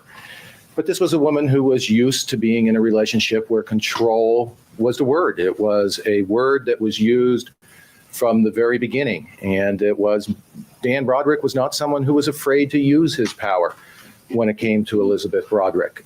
He was used to control. A girl of 17 years old who's having a few problems is written out of the will. That's for the purpose of control. That's, this person shall do what I want, or this person shall be disowned. This is somebody who goes through a fining system where he's saying, you will be fined if you do not do what I want you to do at the times that I do not want you to do it. In fact, one time she was fined, and you'll see the letter in here, in November. And her testimony was, you came over to my house. I was in Europe. I don't care if the kids had no money. I don't care if they needed medicine. I told you not to come to my house, and you shall be fined because I am the person who is in control here. From the very beginning, Dan was somebody who in that relationship had always been in control and always would be in control, and she always knew he would be in control. When you look at how she looked at him, even when the psychiatrists were talking about when she tried to do battle, she would start talking in legalese. She would try to talk like Dan did. So. When she talked about not getting a lawyer, it's, I can't get anyone the caliber of Dan Broderick. He was a great lawyer. And that's just how she looked at him. He was a person who was in control, and she related to him as a person with the answers. From the very beginning, when Dan Broderick wanted this to end, this will end. When he wants something, that's how it will be decided. And all you have to do is look into September, October, and November of 1989. According to all of the witnesses for the prosecution, Elizabeth Broderick was as bad as she ever was. She was doing things as bad as she ever was. She was calling on the phone. She was harassing him. She was talking bad about the children. She wasn't returning the children. But for some reason, Mr. Broderick is saying, I'm going to return the children to her now. And when you read the letter, you'll see that the conditions, when they say return the children to Elizabeth Broderick, what does the letter say? The letter says, no, Mr. Mon, you misunderstood. We want it so that he can be returned to the children, but when Mr. Broderick decides that there is a violation, when he decides that she does something wrong, when he decides there's something she doesn't like, then he will take the children back. It won't be permanent. It won't have anything to do with the courts. We don't even have to go back to the courts. I will be in control of that situation. And he was someone who was in control. And you heard it from Elizabeth Broderick, and you'll see it in all the testimony. In 1986, when he took the house and she ended up in a hospital, it was like her getting a left from that gladiator in court. And when he went and did the bifurcation without hearing from her in any testimony, that at that point in time, that she's not even going to be the mother of the children, in effect, not even any visitation unless he decides to do it, unless he decides when she's going to visit it. It's like a left. And that day when she goes and gets a negative sum and asks him, what am I supposed to do? And she's put in jail, even though when she finally says, okay, I'll walk away, I won't go, and they say it's too late. She is hit right between the eyes and she is down. And you notice she goes to Hargraves right after that. And what does she do after that? All of the phone calls, the district attorney said it was in 1987 where she did the checks and where Elizabeth Broderick told Mr. Hargraves that she didn't want the children, she wanted to drag on a divorce. That was 1986. That was after she got hit square between the eyes. And from that point on, she did just what you would expect if somebody was sitting on your chest and hitting you. She had nothing to do. She screamed and she screamed and she screamed. And she yelled into that phone. And that's all she did, is yelled into the phone, and not from a position of power. You have heard the edited tapes. That is the gladiator at work. That is the man knowing that over a period of 4 years that he can play 1 or 2 or 5 or 6 tapes. Remember, we have 365 days of a year, and we have thousands of phone messages. But you will hear these, and then you will be told that this is Elizabeth Broderick. And you heard the testimony of the other people. Sure, there were times where she was inappropriate, but it was very seldom. When her children were around, most of the time she was very appropriate. You have one tape in there when all of a sudden the kids are brought when she's at work, and she's screaming, I have to go to work, give me some notice, screaming and yelling into the phone. But there's no other messages, just the messages that are there. And the reason that PPP came into evidence, which is the tape that's in the letter, is because it didn't have time to edit it. In the letter, they edited it. But it's the only tape that the first 2 messages on there doesn't have the yelling and screaming, just has her saying, you called me, you needed to know something, call back. The answering machine is on, even though that is a violation of the order for Linda Broderick. Objection, Your Honor. There's no evidence of that, and that is not true. Your Honor, Mrs. Broderick. You want to approach the sidewalk? Go ahead. Mr. In Pointy Finger. 1988, during the hearing that was before Judge Joseph, Elizabeth Broderick testified that at that period of time, it was not only was there a restraining order, but there was a request, it was ordered that Linda Kolkena was not to be on the answering machine at that point in time. That was unimpeached testimony. That was testimony that the district attorney did not impeach in any manner. You're not going to be just, one of the problems of being a juror, and as you're listening to the testimony and listening to the evidence, is you get the feeling that, well, how am I going to make a decision? How am I going to do it without really looking and saying, am I going to be taking sides, or do I believe one person or another a little bit over the other? You're not going to be left in a position to do that. One of the things you're going to be told is that there is a burden of proof in this case. That means that the district attorney must prove the elements beyond a reasonable doubt. That means when you look at provocation, when you look at a reasonable person, if that raises a reasonable doubt in your mind, then they haven't eliminated reasonable doubts. You don't say, well, Mr. Early didn't prove his case beyond a reasonable doubt. That is not the law. And the district attorney has asked you to follow the law. And I am going to do the same. I am going to ask you to follow the law. So when you look at that and some juror says to you, well, I think that side was a little better, or I think that maybe this is a little stronger, you say, if it raises a reasonable doubt, if you look at that evidence and you say, I have a reasonable doubt whether she acted under the heat of the provocation, under the passion, under the emotions at that time, if I have a reasonable doubt, then I have to give her the benefit of the doubt. And we're not just going to tell you the words reasonable doubt. It will be defined for you. And there's nothing wrong with the district attorney having that. The district attorney is going to have that burden. You're going to see that they're going to get to argue in this case first and last. That means after I sit down, the district attorney is going to be able to get up and make whatever points they want without me getting up and rebutting them or making any other points. As jurors, you should look at all the evidence and see what points should be made out of anything and look at it and say, well, is there an answer to that? Do I have a reasonable doubt based on that? But I'm not saying that it's unfair. It's very fair. A defendant in a criminal action is presumed to be innocent until the contrary is proved. And in the case of a reasonable doubt, whether his guilt is satisfactorily shown, he or she is entitled to a verdict of not guilty. That's telling us that when you go in there as jurors, that the person that is on trial, you go in there and you don't say they have to prove their innocence. This presumption places upon the state the burden of proving him guilty beyond a reasonable doubt. Reasonable doubt is defined as follows. It is not a mere possible doubt because everything relating to human affairs and depending on moral evidence is open to some possible or imaginary doubt. Well, what does that mean? Actually, at the beginning of this trial, I wish I wasn't sick yesterday, because at the beginning of this trial, Mr. Burkhoff says, you might leave and there might be an earthquake that destroys the building. That would be a mere possible or imaginary doubt. Well, lo and behold, while we were sitting here, we had an earthquake in this building yesterday. But what does that mean? That would mean if Elizabeth Broderick came in and she said that I was walking down the street and somebody came in and said, oh, you don't like your husband, and took the gun and ran in and shot somebody. And she said, then he handed me the gun back. Of course, it's possible. She could say that a Martian did it, imaginary, but we're not talking about that.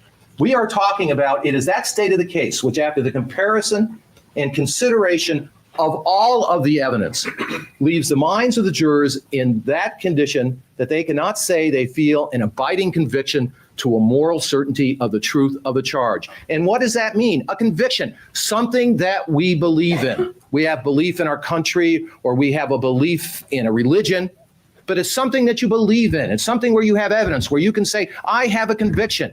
And abiding means long lasting. It means that it will be here, that when you reach that decision, it's not spur of the moment, it's abiding. Not something that's going to be here for a minute or an hour or a day or a week. It's going to be a conviction that's there for life, because when you reach that decision, that's what it is. It's a conviction that's with her for the rest of her life and with the rest of you. It's an abiding conviction to a moral certainty, as certain as mortals can be. That's what we're talking about. And it's, sure, in our system, it's not an everyday decision. We all know now that we make decisions about who we're going to spend our life with, who we're going to live with. And are those abiding convictions? No. If you decide that it's not a good relationship, you can divorce the person. You can leave the person. You can move out. You can divorce yourself from that situation. Probably the biggest decision that we will make in our lives is to buy a house. Probably more money than we'll earn in a lifetime by the time we pay it. But is that the kind of decision we're talking about? No, because when you make that decision, you say to yourself, well, maybe this won't be the right neighborhood. Maybe I won't like the neighbors. Maybe I'll want to be in another house. Maybe I'll sell it and move up. Maybe I'll change my mind, and I can do that. What we are talking about is that you have to have an abiding conviction to a moral certainty of the truth of the charge. Now, there's a number of pieces of evidence that are here in this case.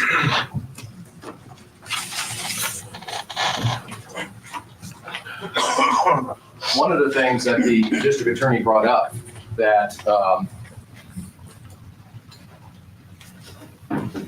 I think tells you a lot about this case and a lot about what happened on that day is the district attorney talked about the fact of Elizabeth Broderick looking for the opportunity and to be the only one in the room, and that she planned it and looked for the opportunity, and then it came that weekend and she decided to go over and do it. And she had been waiting for that opportunity. When he came to the house, she waited for him to start a confrontation so she'd have an excuse to do something, so that she would have a reason, that she would have some method to do something. Well, she was the only one in the room. She was the only person there. And if she went and cold-bloodedly killed the people, she had every opportunity to say anything that she wanted, anything whatsoever. I went over there to talk to him. He threatened me. He did this to me. He jumped out of bed. She could have thrown furniture around. She could have broke anything up. If she was thinking, when is the opportunity? What am I going to do? How am I going to do this? She had plenty of opportunities to decide whatever she wanted, to say whatever she wanted, to do whatever she wanted. Plenty of opportunities. In fact, according to the district attorney, she thought about it for months and months. She thought about it when she had the gun in there. She thought about, how am I going to make this look like he's the one who started it? What am I going to do? And then that weekend, she thought, she planned, she waited till the opportune time, and she walked in and she did it. And then when she comes out, look what she does. She could have thrown the gun away. No one would have known that she was there. No one could have done anything whatsoever. At that point, nobody would have known a thing that went on. No one would have been able to trace anything to her. She could have went and got another gun. That wasn't her gun. There was plenty of things that she could have done when you have all the planning that the district attorney is talking about. When you just looked at the fact when she tried to make a list to her daughter, she told her about a key that the daughter couldn't even find where she told her the key was. You would have thought she would have, at least beforehand, since she was planning and plotting and waiting, been a little bit more organized than to take a picture like this and write the list out of some things to do that ended up not even being there. They even had to break into the condo. You would have thought that there was something a little bit more organized than that. So you have some things here, and one of the things that you have is circumstantial evidence. And you need to look at the circumstantial evidence. You have direct testimony. You have a testimony of Elizabeth Broderick, and you have circumstantial testimony. Evidence. And what do you do? And the district attorney has been relying on circumstantial evidence. And I'm going to get to the circumstantial evidence, and especially the differences between the testimony of the witnesses this time and the testimony between last time, and the attempt to get something that just is not there. The evidence doesn't do it. In the district attorney's opening statement, she says, I'm going to prove to you she went like this and this and this. And when the witnesses got on the stand, sure, they said, I think we can tell where the first shot is. But we don't know anything after that of where the shots are, of what their order is, or what happened. However, a finding of guilt as to any crime may not be based on circumstantial evidence unless the proved circumstances are not only, one, consistent with the theory that the defendant is guilty of the crime, but two, cannot be reconciled with any other rational conclusion. That means when you're looking at it, if you're looking at circumstantial evidence, before you can find someone guilty, you have to look and see what other conclusions you come to, and they all have to evaporate. None of them can make sense. None of them can make sense. Further, each fact which is essential to complete a set of circumstances necessary to establish the defendant's guilt must be proved beyond a reasonable doubt. In other words, before an inference essential to establish guilt may be found to have been proven beyond a reasonable doubt, each fact or circumstance upon which such inference necessary rests must be proved beyond a reasonable doubt. I will admit it sounds like legal gobbledygook.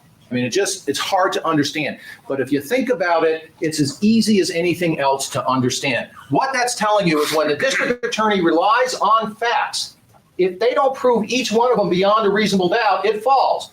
So think of yourself hanging over a cliff by a chain, and they have all the links in there. Those are all the facts they're relying on.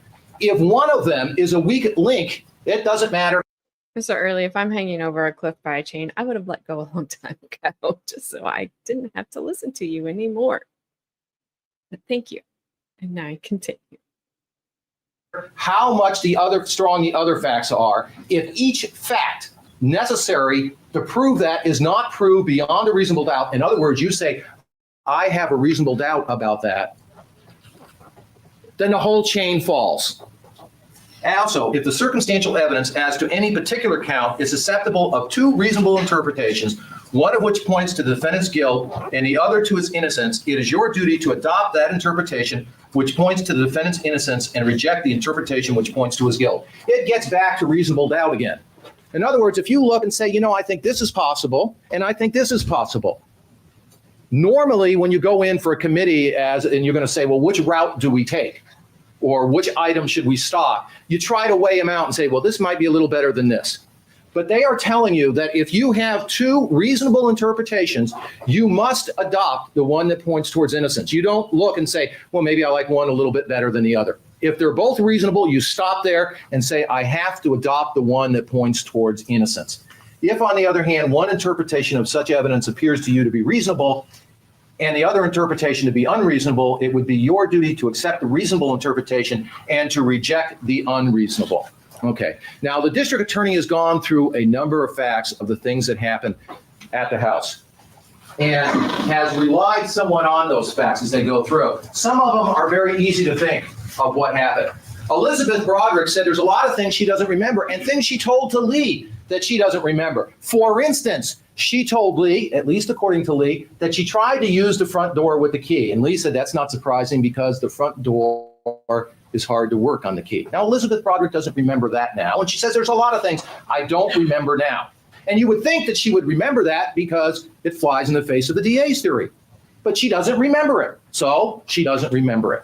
But Lee said that she told me she tried the front door, but she remembers the slides. And some of you have probably never been in a situation, or maybe you have, whether it's an accident, whether it may be combat, whether it may be something that where you remember how things happen and the kind of memories that you have.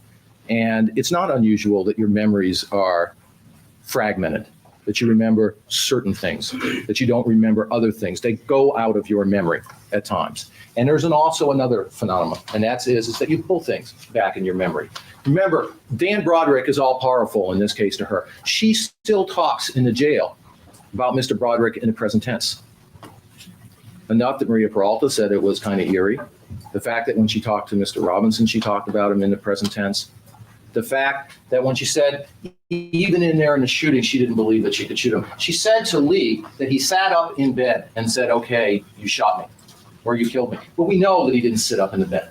We know from the physical evidence that that did not happen. But that was her memory then. And she's repeated that. She said she repeated it because that's what Lee said. She doesn't have any memory of it, but if Lee said it, she must have said it. Also, you have to be very you have to use your own memory when it comes to evidence. If you recall when Elizabeth Broderick said shots went like that, what her testimony was is that the shots went like that. I heard one noise. I don't remember that now. I only remember one noise. And she testified that she knows it goes 5 times. But when that video was played for her, and her testimony was, I heard one noise. It went like this 5 times. I heard one noise. But I don't remember that now. But that's what happened because I only heard one noise. And she knows it's 5 shots, and she knows the gun was empty. And she said it that day last year when she testified. It's something that I know now. I didn't know it then, but I know it now. And she's doing what is the honest thing. She's looking at it and knowing that the gun was shot 5 times. And she knows that that gun's trigger had to be pulled. So she makes the logical inference that the gun went off 5 times. The gun was empty. She doesn't remember other things. She doesn't remember some of the things that Jason Prantel remembered. She doesn't remember the fact that the gun, she's not sure about the gun clicking, that the gun was empty, but she knew that the gun was empty. She doesn't remember pulling the trigger. Well, we have to deal with circumstantial evidence. And the district attorney has taken a position that because you can take a laser and show where the shot is, that means that you know that the person was dead asleep. Well, I would ask you to remember what the testimony was. All right, I'm trying to look at that to see. Okay, it's not a picture. I just want to make sure. Didn't need to warn you about a graphic photo. She brought him out yesterday. I don't think he will because it doesn't help him. But he does a lot of things that don't help him. So, also, I wish he would stop comparing her to military people. I'm not saying, like, people, I get it. Traumatic experiences, you don't always remember everything. I understand, but she's not military grade. Any more than I would be. At least I can admit it. All right, I don't know what he's got here. Looks like, I don't know what it is. But it's not graphic. Testimony by both the pathologist and by Mr. Wohlberg. Now remember, Mr. Wohlberg wouldn't go so far as saying the orders of the shots or where Dan was shot, even though there was a report that the pathologist relied on, Mr. Doherty, who said that Dan was shot on the side of the bed while he was laying on the floor was his belief, which would have been impossible because if you remember, one of the reasons for setting up the bed was the bullet hole was up here, was up on the bed. So he was on the bed when he was shot. Oh, now I put that up. Well, it represents one point in time. That means that we know when the shot was fired, her relative position at that point in time. Now, what do we have here? Let's assume, and this is to show you some motion. Let's assume that people are sleeping in here and Elizabeth Broderick comes in, okay? And they're sleeping. Now, what's going to be? Now, Elizabeth Broderick said, I started to say something. I don't know if I got words out. She said that they went towards the phone. Now, how would she know that? She says that it was because Linda said, call the police. Now, last year she testified they went to the phone. How would she know that unless something happened? Remember what the testimony was. Last year, the district attorney asked absolutely no questions about what happened in the room. That's what was testified to. There was a stack of her testimony that went over 4 days. As you've heard in the stipulation, it covered 2 pages, 10 questions. That was all that was asked of her. And now the district attorney says, we're hearing some detail that we didn't hear last time. That means she's lying. Well, this time she was cross-examined by the district attorney for an hour and a half. She was examined by me for a long time in that room. Would you expect more detail? Would you expect more facts when you're asked some questions about it? Of course you would. And that's exactly what happened. She was asked questions, she answered them, and more facts came out. And that's the way it should be. Now, let's assume that they're in here in this position. And let's assume that they start moving away from Elizabeth Broderick. Now, there's something that's important that tells you why they would be moving away. If they're sleeping in this position, you can see that the motion goes this way. And what does this tell you about the motion going this way, and why would this be important? Let's assume that Linda is dead asleep, laying in her bed, and gets shot with a .38 in the chest in a dark room. How would she know where that noise comes from in a small bedroom? That boom would be forever. I mean, she wouldn't know where the noise is coming. Would you expect her to move, or would you expect someone who's being shot to be paralyzed or to sit up or to do something? You wouldn't know. But what you see from here is that there's movement away from here as if they know that there is somebody here. Not confusion, not people asleep, not knowing what's happening, sitting up in a bed, but moving away. That's what all the motion shows. That's what the circumstantial evidence shows. But let's assume that they start rolling so that you have, first of all, Dan pulling the blanket off of her. Now remember, it's in November. She's not wearing very heavy pajamas. And when she is shot, the blanket is off of her. And just think that when you roll over in a bed, if any of you sleep with another person in bed, you'll know what it's like when they roll over and you have to grab the blankets and pull it back, because when they roll over away from you, they take all the blankets away from you. It's because it gets caught. And that's what happens in this case. They start rolling. And so she gets shot in that position. Now, how do you know that Linda was probably in this position beforehand? Because the hole in her pajamas was on this side of the pajamas, but this side of the chest. And what happens when you're laying in pajamas and you're on this position? Your pajamas hang over. So when you start to roll, they end up being on this side. So all the shot on the back and all the circumstantial evidence points towards the fact that when she was first shot, she was rolling, and so was Dan Broderick, was rolling away from that position. There was, at that point in time, something between those, and that's the circumstantial evidence. Well, they get to a position here, and if I had put too many on here, it wouldn't have made any sense. You wouldn't have seen the motion, and you wouldn't have seen the position of how they're moving away. But you notice that they're moving away like this. That means that they realize the disturbance is here, not someone waking up from a dead sleep not knowing where it's coming from. But they're moving over this way. Now, what it shows you is that in this position, and they said that there was a smear going down the pillow where Linda would have kept moving, and even if she was shot, she'd move, or she would continue that moving. That's what Mr. Sowell said. That's what Wolberg said. She would continue the movement. It shows here with Mr. Broderick reaching over at least towards the phone and leaning over, as Parker Bell told you, where you saw the blood spatters that are right here on the sheet. And that means that his elbow had to be up and his shoulder had to be off the bed, because it's a blood spatter. It's blood that flies out and hits. And that means he was leaning up and he was leaning over in that position. So that's what it tells you at that time. Now, also what it tells you about shots, and I don't think it takes anyone to be an expert.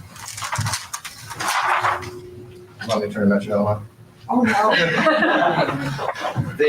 I don't think it tells anyone to be an expert to tell you that somebody who was shooting a gun, first of all, Elizabeth Broderick went to a firing range. Sure, she had the earphones on. They sit and they aim, and that's what the thing is, to find out if you can aim. Anyone who's had any experience knows that probably if you fire 5 shots in a row, you're probably going to have a kick to the gun that makes the bullets somewhat go in a rising pattern across the bed and into the wall. And it's probably not going to be shots that are all in one place. You wouldn't expect it to be at that point in time. You wouldn't expect it at all. But this is where they're shot, and there's a shot in here, and there's a shot over here. And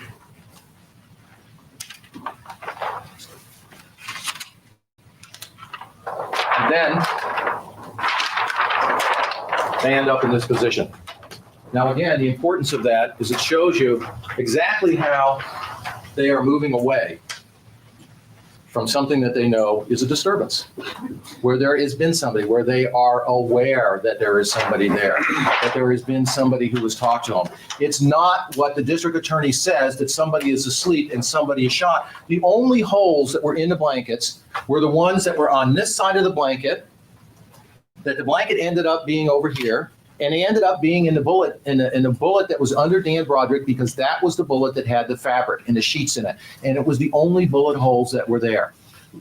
By the time she was shot in this position, the blanket was off of her. It was not on her at that point in time, like you would expect of somebody sleeping there. And it was already pulled over there because he was already moving in those positions. And that's the position that they're in. So when you look at the circumstantial evidence, when you first of all say what's reasonable, not reasonable, you understand that this is really the only reasonable interpretation.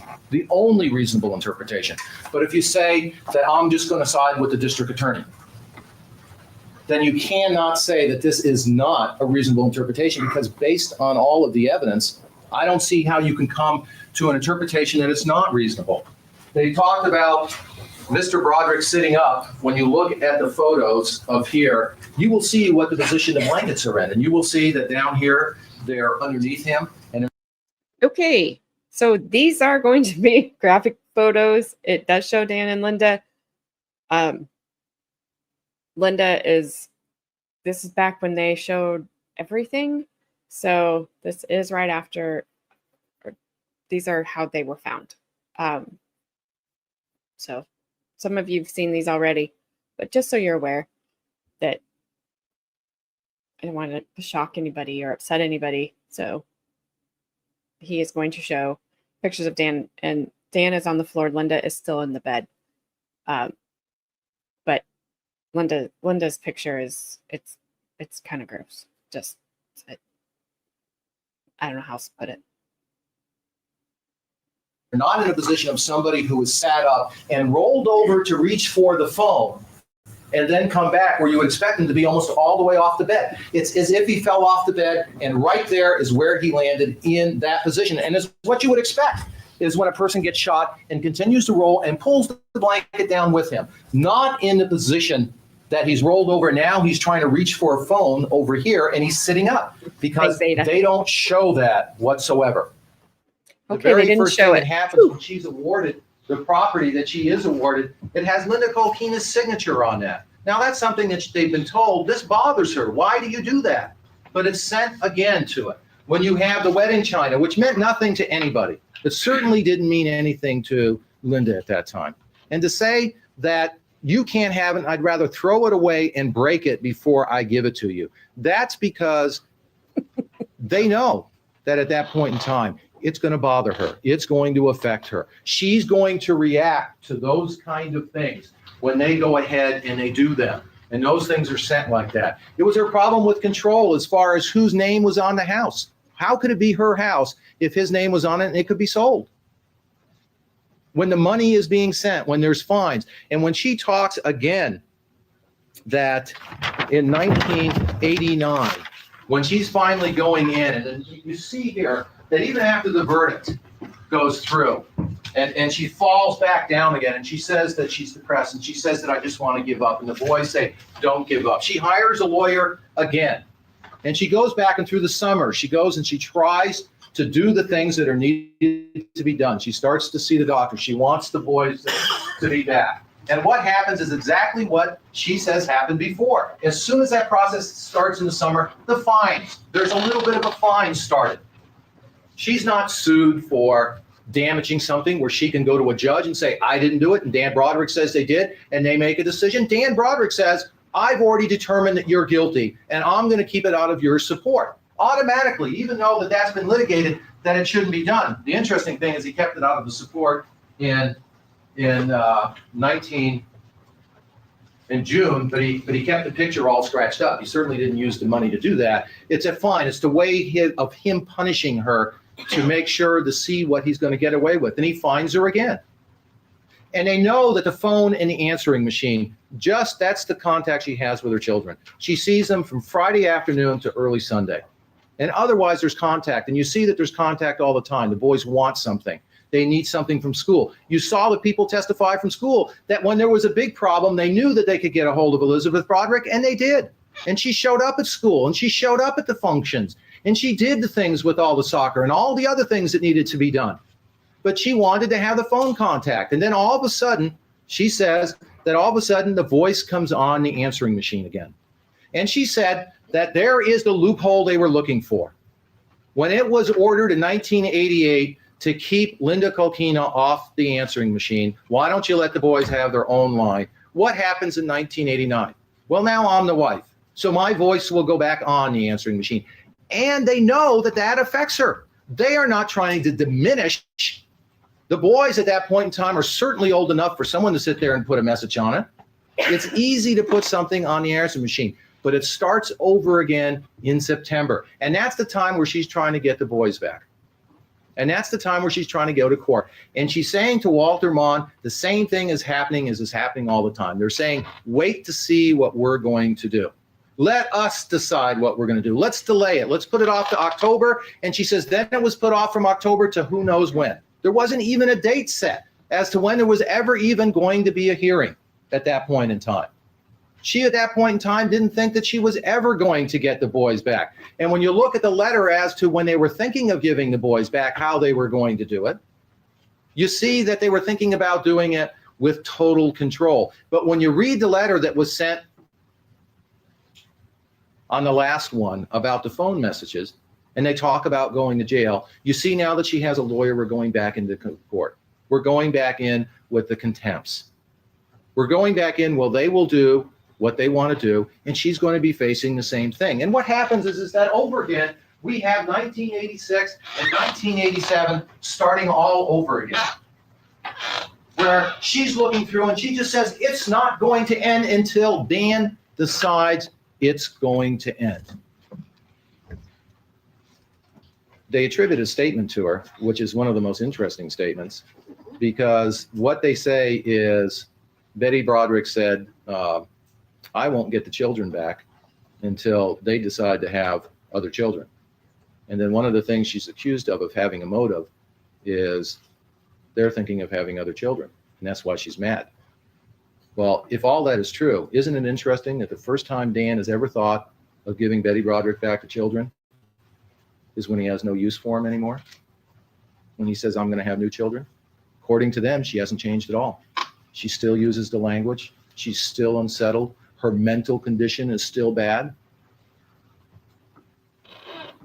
It's still interesting that what they attribute to her is exactly what would be meant if Dan was using the children to get back at her, to drive her crazy, to look and say, I know that when we do this, when the answering machine is on the phone, she's going to have a problem. And why they do it, who knows? Why, sir? But she still will not talk nice about Dan Broderick. She still will not be controlled in that way about Dan Broderick.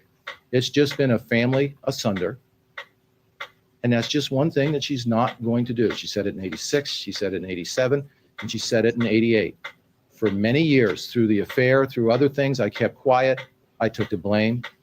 I made myself look crazy. And my children are going to know the truth. And she was made so crazy that a lot of times it is true. There is some lack of empathy. There are problems. The way she was dealing with things at that point in time were not always the best way of dealing with them. But when you look at all of the facts and all of the things that were happening to her and all the things that were going on, when you put all the evidence and you put one piece against another and you say, does it make sense? Does all of this make sense? You see that it doesn't.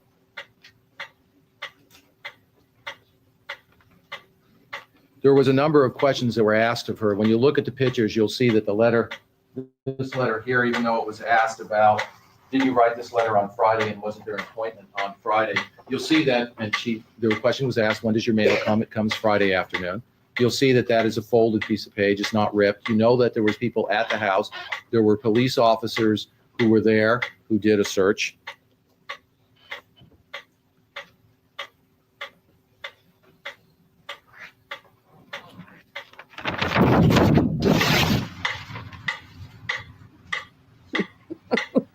Sharon. One of the things that's interesting is that throughout this case, there's been a police report on everything to confront Elizabeth Broderick with. And you wonder about people's motives and why they say something. Robin Tua is one of the most interesting because by her account, Elizabeth Broderick had a gun and threatened her to kill her with a gun. And she called the police.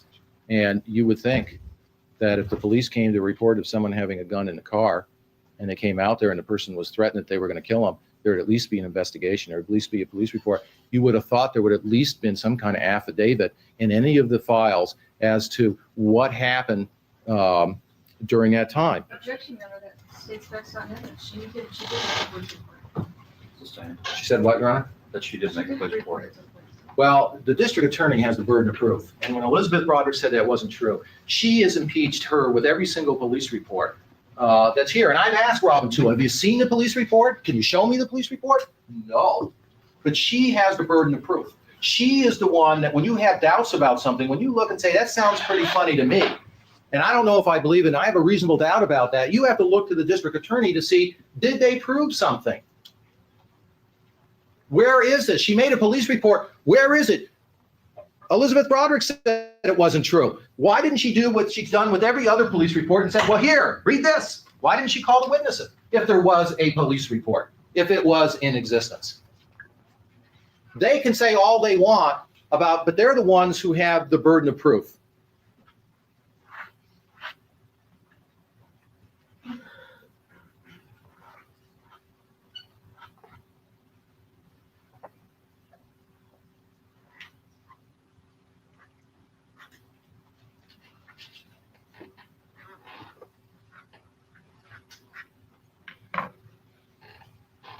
One of the instructions is going to tell you that when you look at the instructions for voluntary manslaughter, and you talk about heat of passion, you talk about provocation, it's going to tell you that what you have must come from the victims. In other words, there must be the provocation that comes from the victims in this case. And so what you have to look at is when you look at the provocation over that long period of time, where did it come from? Where was it aimed at? Who was the one who was doing it? It's interesting that Kathleen Cafaro, who was hired by Dan Broderick while he's going through his divorce and he gets rid of Mr. Ashworth, Mr. Berry. What is Kathleen Cafaro? He's a medical malpractice lawyer, and Kathleen Cafaro is a divorce lawyer. That's what her specialty was. And that's who Dan hires. That's who he hires to work in his practice. And that's the one supposedly who's handling it. But you know, as far as who is controlling the divorce, who's the one that does the depositions in October? Now, this is Dr. Nelson, and this is the other doctor that she saw, the Ross. And she saw them in the summer. And what did they say in October? The last time we saw her in the summer, that was the testimony of the experts. She was doing well. She didn't seem to be as depressed. They didn't see her in October. But again, we see that rise because she is looking for getting the children back. She is looking at something positive. It's something that she wants. It's not, as the district attorney says, that the reason she kills him is she realizes she's going to get the children back, that Dan's giving up, and then she'll be the single mother. All the evidence points towards that's exactly what she wanted. She wanted the children back. She wanted to be with them. She was lonely. She didn't have anything left, and she wanted to have her children. That's all she had ever been. And that is who she was, other than when she was Mrs. Dan Broderick. Well, she was a mother, and she was a good mother. And she was trying to get that back, and the evidence shows that she was trying to get back on track to where she was. And she goes through, and then all of a sudden, we start seeing the things when she's starting to do well. The hearings get continued. The phone answering machine goes on. She can't get a hold of her children. There's already been some fines that have been gone that have gone on and gone in place. And when a letter is sent, that letter, when it is sent to Mr. Mon, asking Mr. Mon to tell Elizabeth Broderick what's going on, that is directed at her. Obviously, it's not sent and said, Mr. Mon, don't say anything to anybody. That letter is sent to say her mental disease has not improved. And Cafaro said she talked with Dan Broderick about that. And when you look at the other letters and you look at the language in there, you'll know that letter, where it came from, just like she knew where it was his. It was his position when they came in there. And so there was not a time where they were looking to say, we'll give the children back. Let's try to keep the hostilities down. At that point in time, the crazy making was starting to go on the uprise again. And she did not respond well again. And as you hear from people, she started getting worse. She started getting depressed. She was not doing well. Her anger got the best of her at times. She spoke out. You didn't see any of that during the summer when she had her children, when she was doing well. You didn't see any of the things that were going on that went on again when the things started to go on again. And it's again like the drip, drip, drip. When you have somebody who's already in a position that's been through years and years and years of it, it has that effect again. It hurts. And it hurts in a different way. It's like getting a wound and having it reopened. It hurts more when it's reopened. When you get hurt again, it makes it worse. And that's what happened to Elizabeth Broderick during this period of time. And when she went in to the end of October.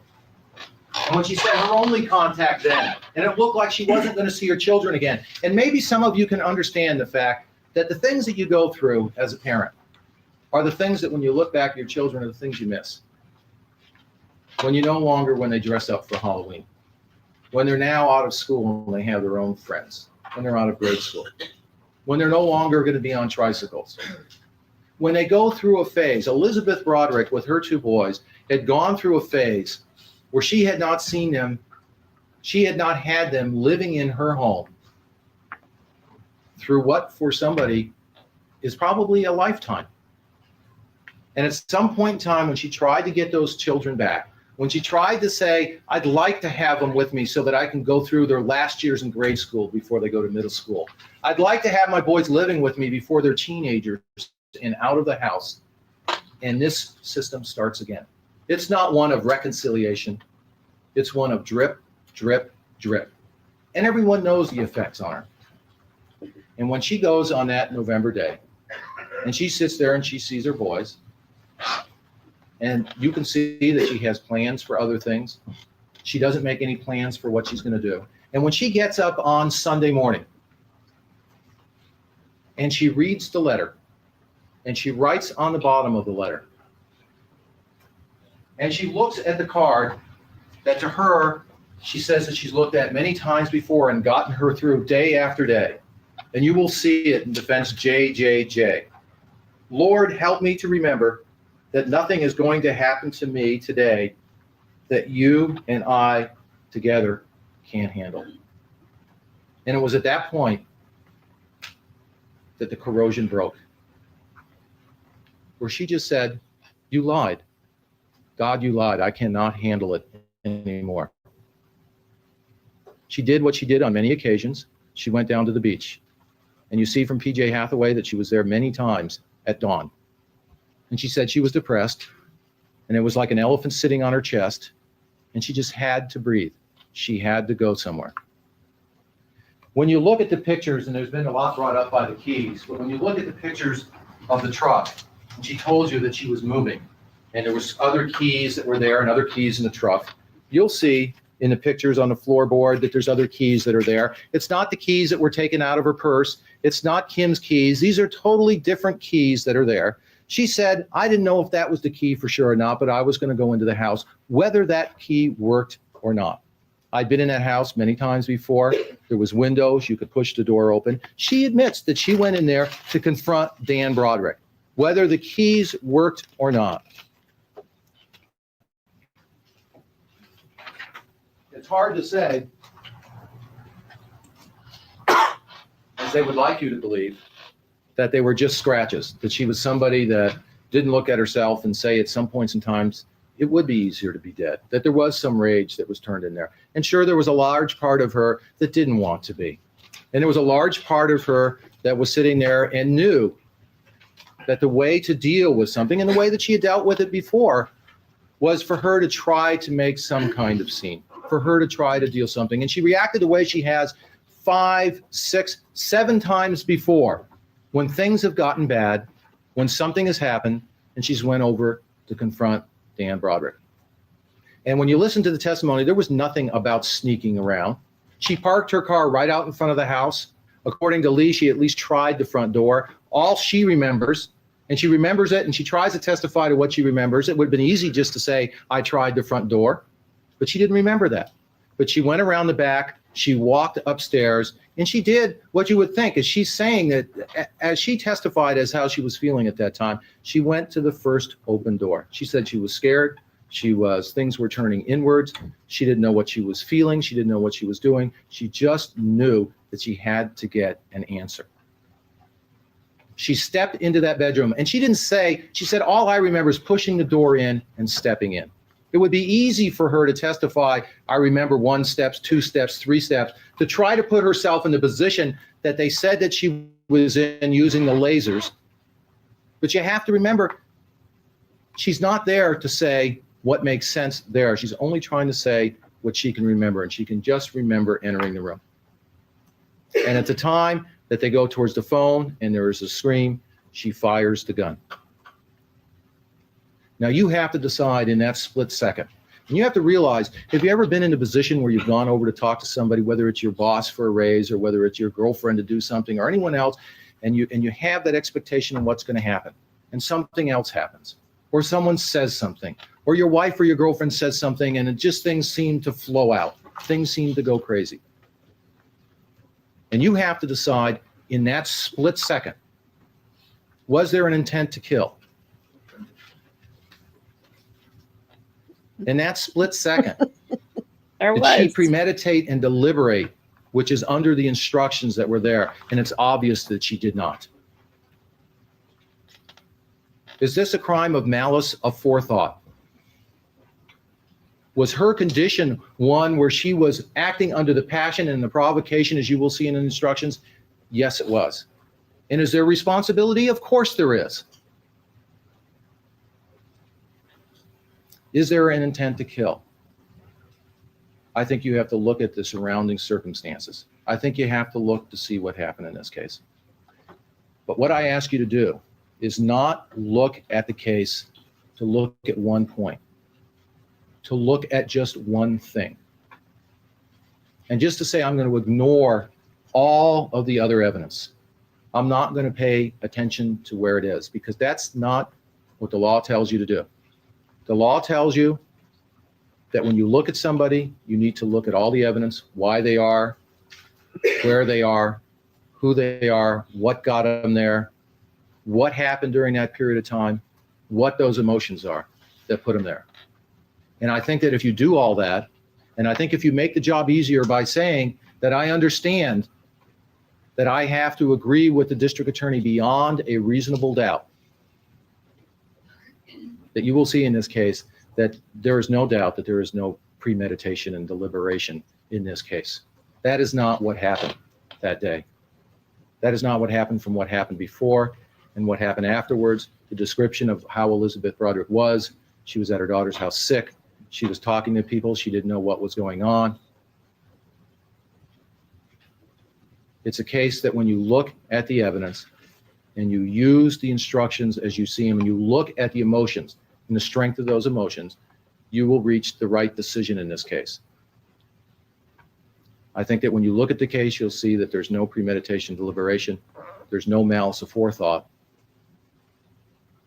She should be held responsible for what happened, just as anyone does in a crime, but it's attached to their mental state.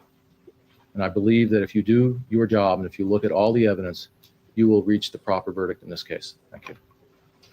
Mr. Early. Sicker afternoon recess at this time, ladies and Mr. Sicker afternoon recess. Sorry, these closed captions. All right, I'm turning these off. Gabby, only for you.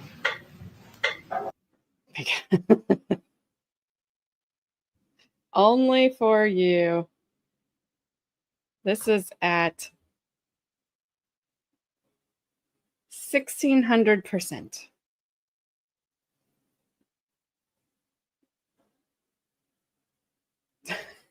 We did. We made it. We made it. He's done.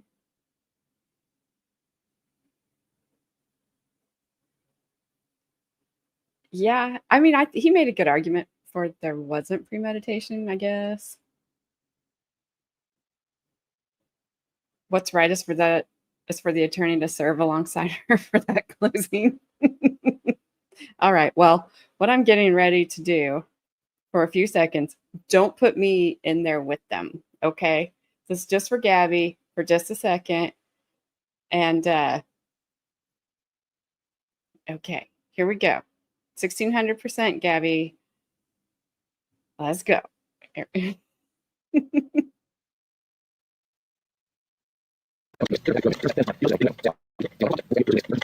Probably need slower. I'll slow it down to get the chipmunks. Let's see. This might be too slow because he's really slow. What happens to us to make us do things? When you think of the things that you've done in your life and why you behave a certain way and why you are a certain I don't person, know why you think this is so you start funny, to understand Gabby. that there are things that happen to you that get you there. This is not a case where we are telling you that Elizabeth Broderick has no responsibility. It is not a case where we are telling you that as jurors you should ignore the law. Because we are going to ask you to follow the law complete from the beginning to the end. And there is responsibility here. And you'll see from the law, when you look at the law of homicide, that people are responsible for their acts. How, Whether Gabby? it's murder, whether you find murder in first degree, or murder in second degree, whether you find it's manslaughter. There are elements that you must find. You'll be instructed, for instance, in the element of voluntary manslaughter. There is an intent to kill. It's not saying that we're excusing or we're justifying acts. In the law of homicide, when there's a death, you need to look to the law to decide what crime that person is guilty of. It tells you to reduce intentional felonious homicide because of murder and manslaughter. All right, Gabby. Provocation must be second degree and actually I can't take any more. I can't take any more.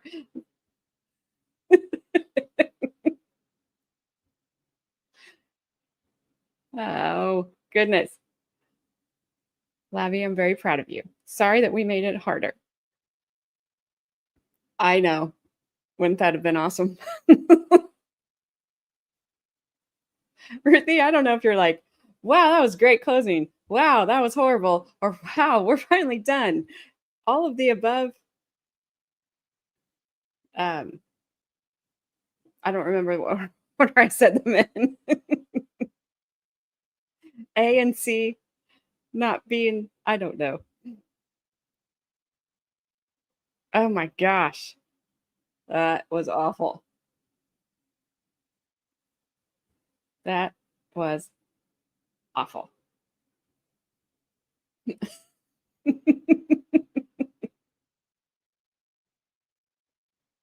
Wow, we're finally done. Okay.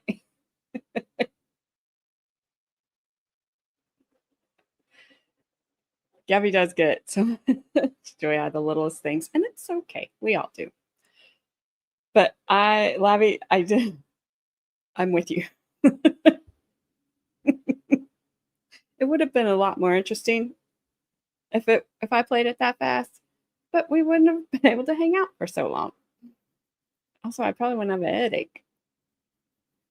Oh my gosh. All right, I gotta take these off. I probably can't see you. Okay, so tomorrow, we are doing rebuttal. Rebuttal's only, I think it was just over an hour. And then we will do the verdict. And then on Monday, we will do her sentencing because I didn't realize that the sentencing was almost 2 hours. The state and defense, well, the defense argues for, I think, a new trial. I don't know. There's some argument there. And then there's some witness impact statements. And then the judge goes through and delivers his sentencing to Betty. So we'll watch that on Monday, but tomorrow is the state's rebuttal. She's a lot quicker. She gets to the point a lot faster. And then the verdict. And we will do that at 6 p.m. I think I can 99.9% say there is not a metronome involved in tomorrow's stream. I have one. If you would like me to bring it, I have one. I have one at my dad's house. I'll be there tomorrow. I can pick it up. If you guys just missed it, let me know. Let Gabby or somebody know, and they can text me and tell me to pick it up, bring it home. I will, just for you. Actually, I won't.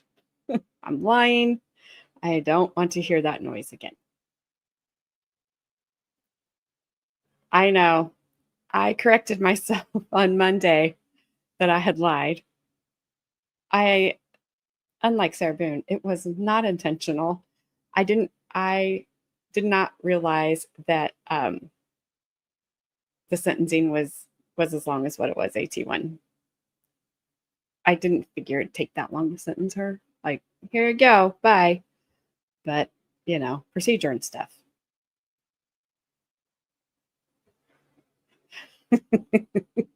I will shut the front door. Also, did it not occur to anybody that Betty couldn't go in the front door because she ran into it and it wouldn't open anymore? That's what was going through my mind. She had to go around the house because she couldn't get through the front door. They were still repairing it or something. I don't know. I don't know any timeline if that's true. Just kidding. Nobody get me. So yes, hope you can forgive me that I lied, AT1. I don't know what the rest of them have going on, Frank. I never know what they're going to do on Discord. Gabby knows she's getting the Discord in my will, so she kind of plans things, and then if she has any questions, she'll just say, "Hey, do you care if I do this?" And I'm like, "Nope." It's fine. So I have no idea. I cannot answer that one for you. That also could be a reason she couldn't go through the front door, because she was so fluffy fat. Hey, it is 8:26. Flash fan. All right, guys. Thank you so much for hanging out. Thank you, guys, for the super chats. I appreciate them. Thank you for making me think about my gym teacher, Brandon. Appreciate that. I know he's long gone. He's still on the planet. He's still on Earth. He's not that long gone, because I won't allow it. But I will see you guys all tomorrow at 6 p.m. Eastern time. Be a shorter stream, and it won't be as torturous. So thank you guys for hanging in there with me. And I do appreciate that very, very much. It'd be lonely here without all of you. So I will see you guys all tomorrow. Enjoy the rest of your night or day or, well, Gabby, my 5th grade gym teacher was the last male gym teacher I had. So that would be wrong. And all the rest of them are women.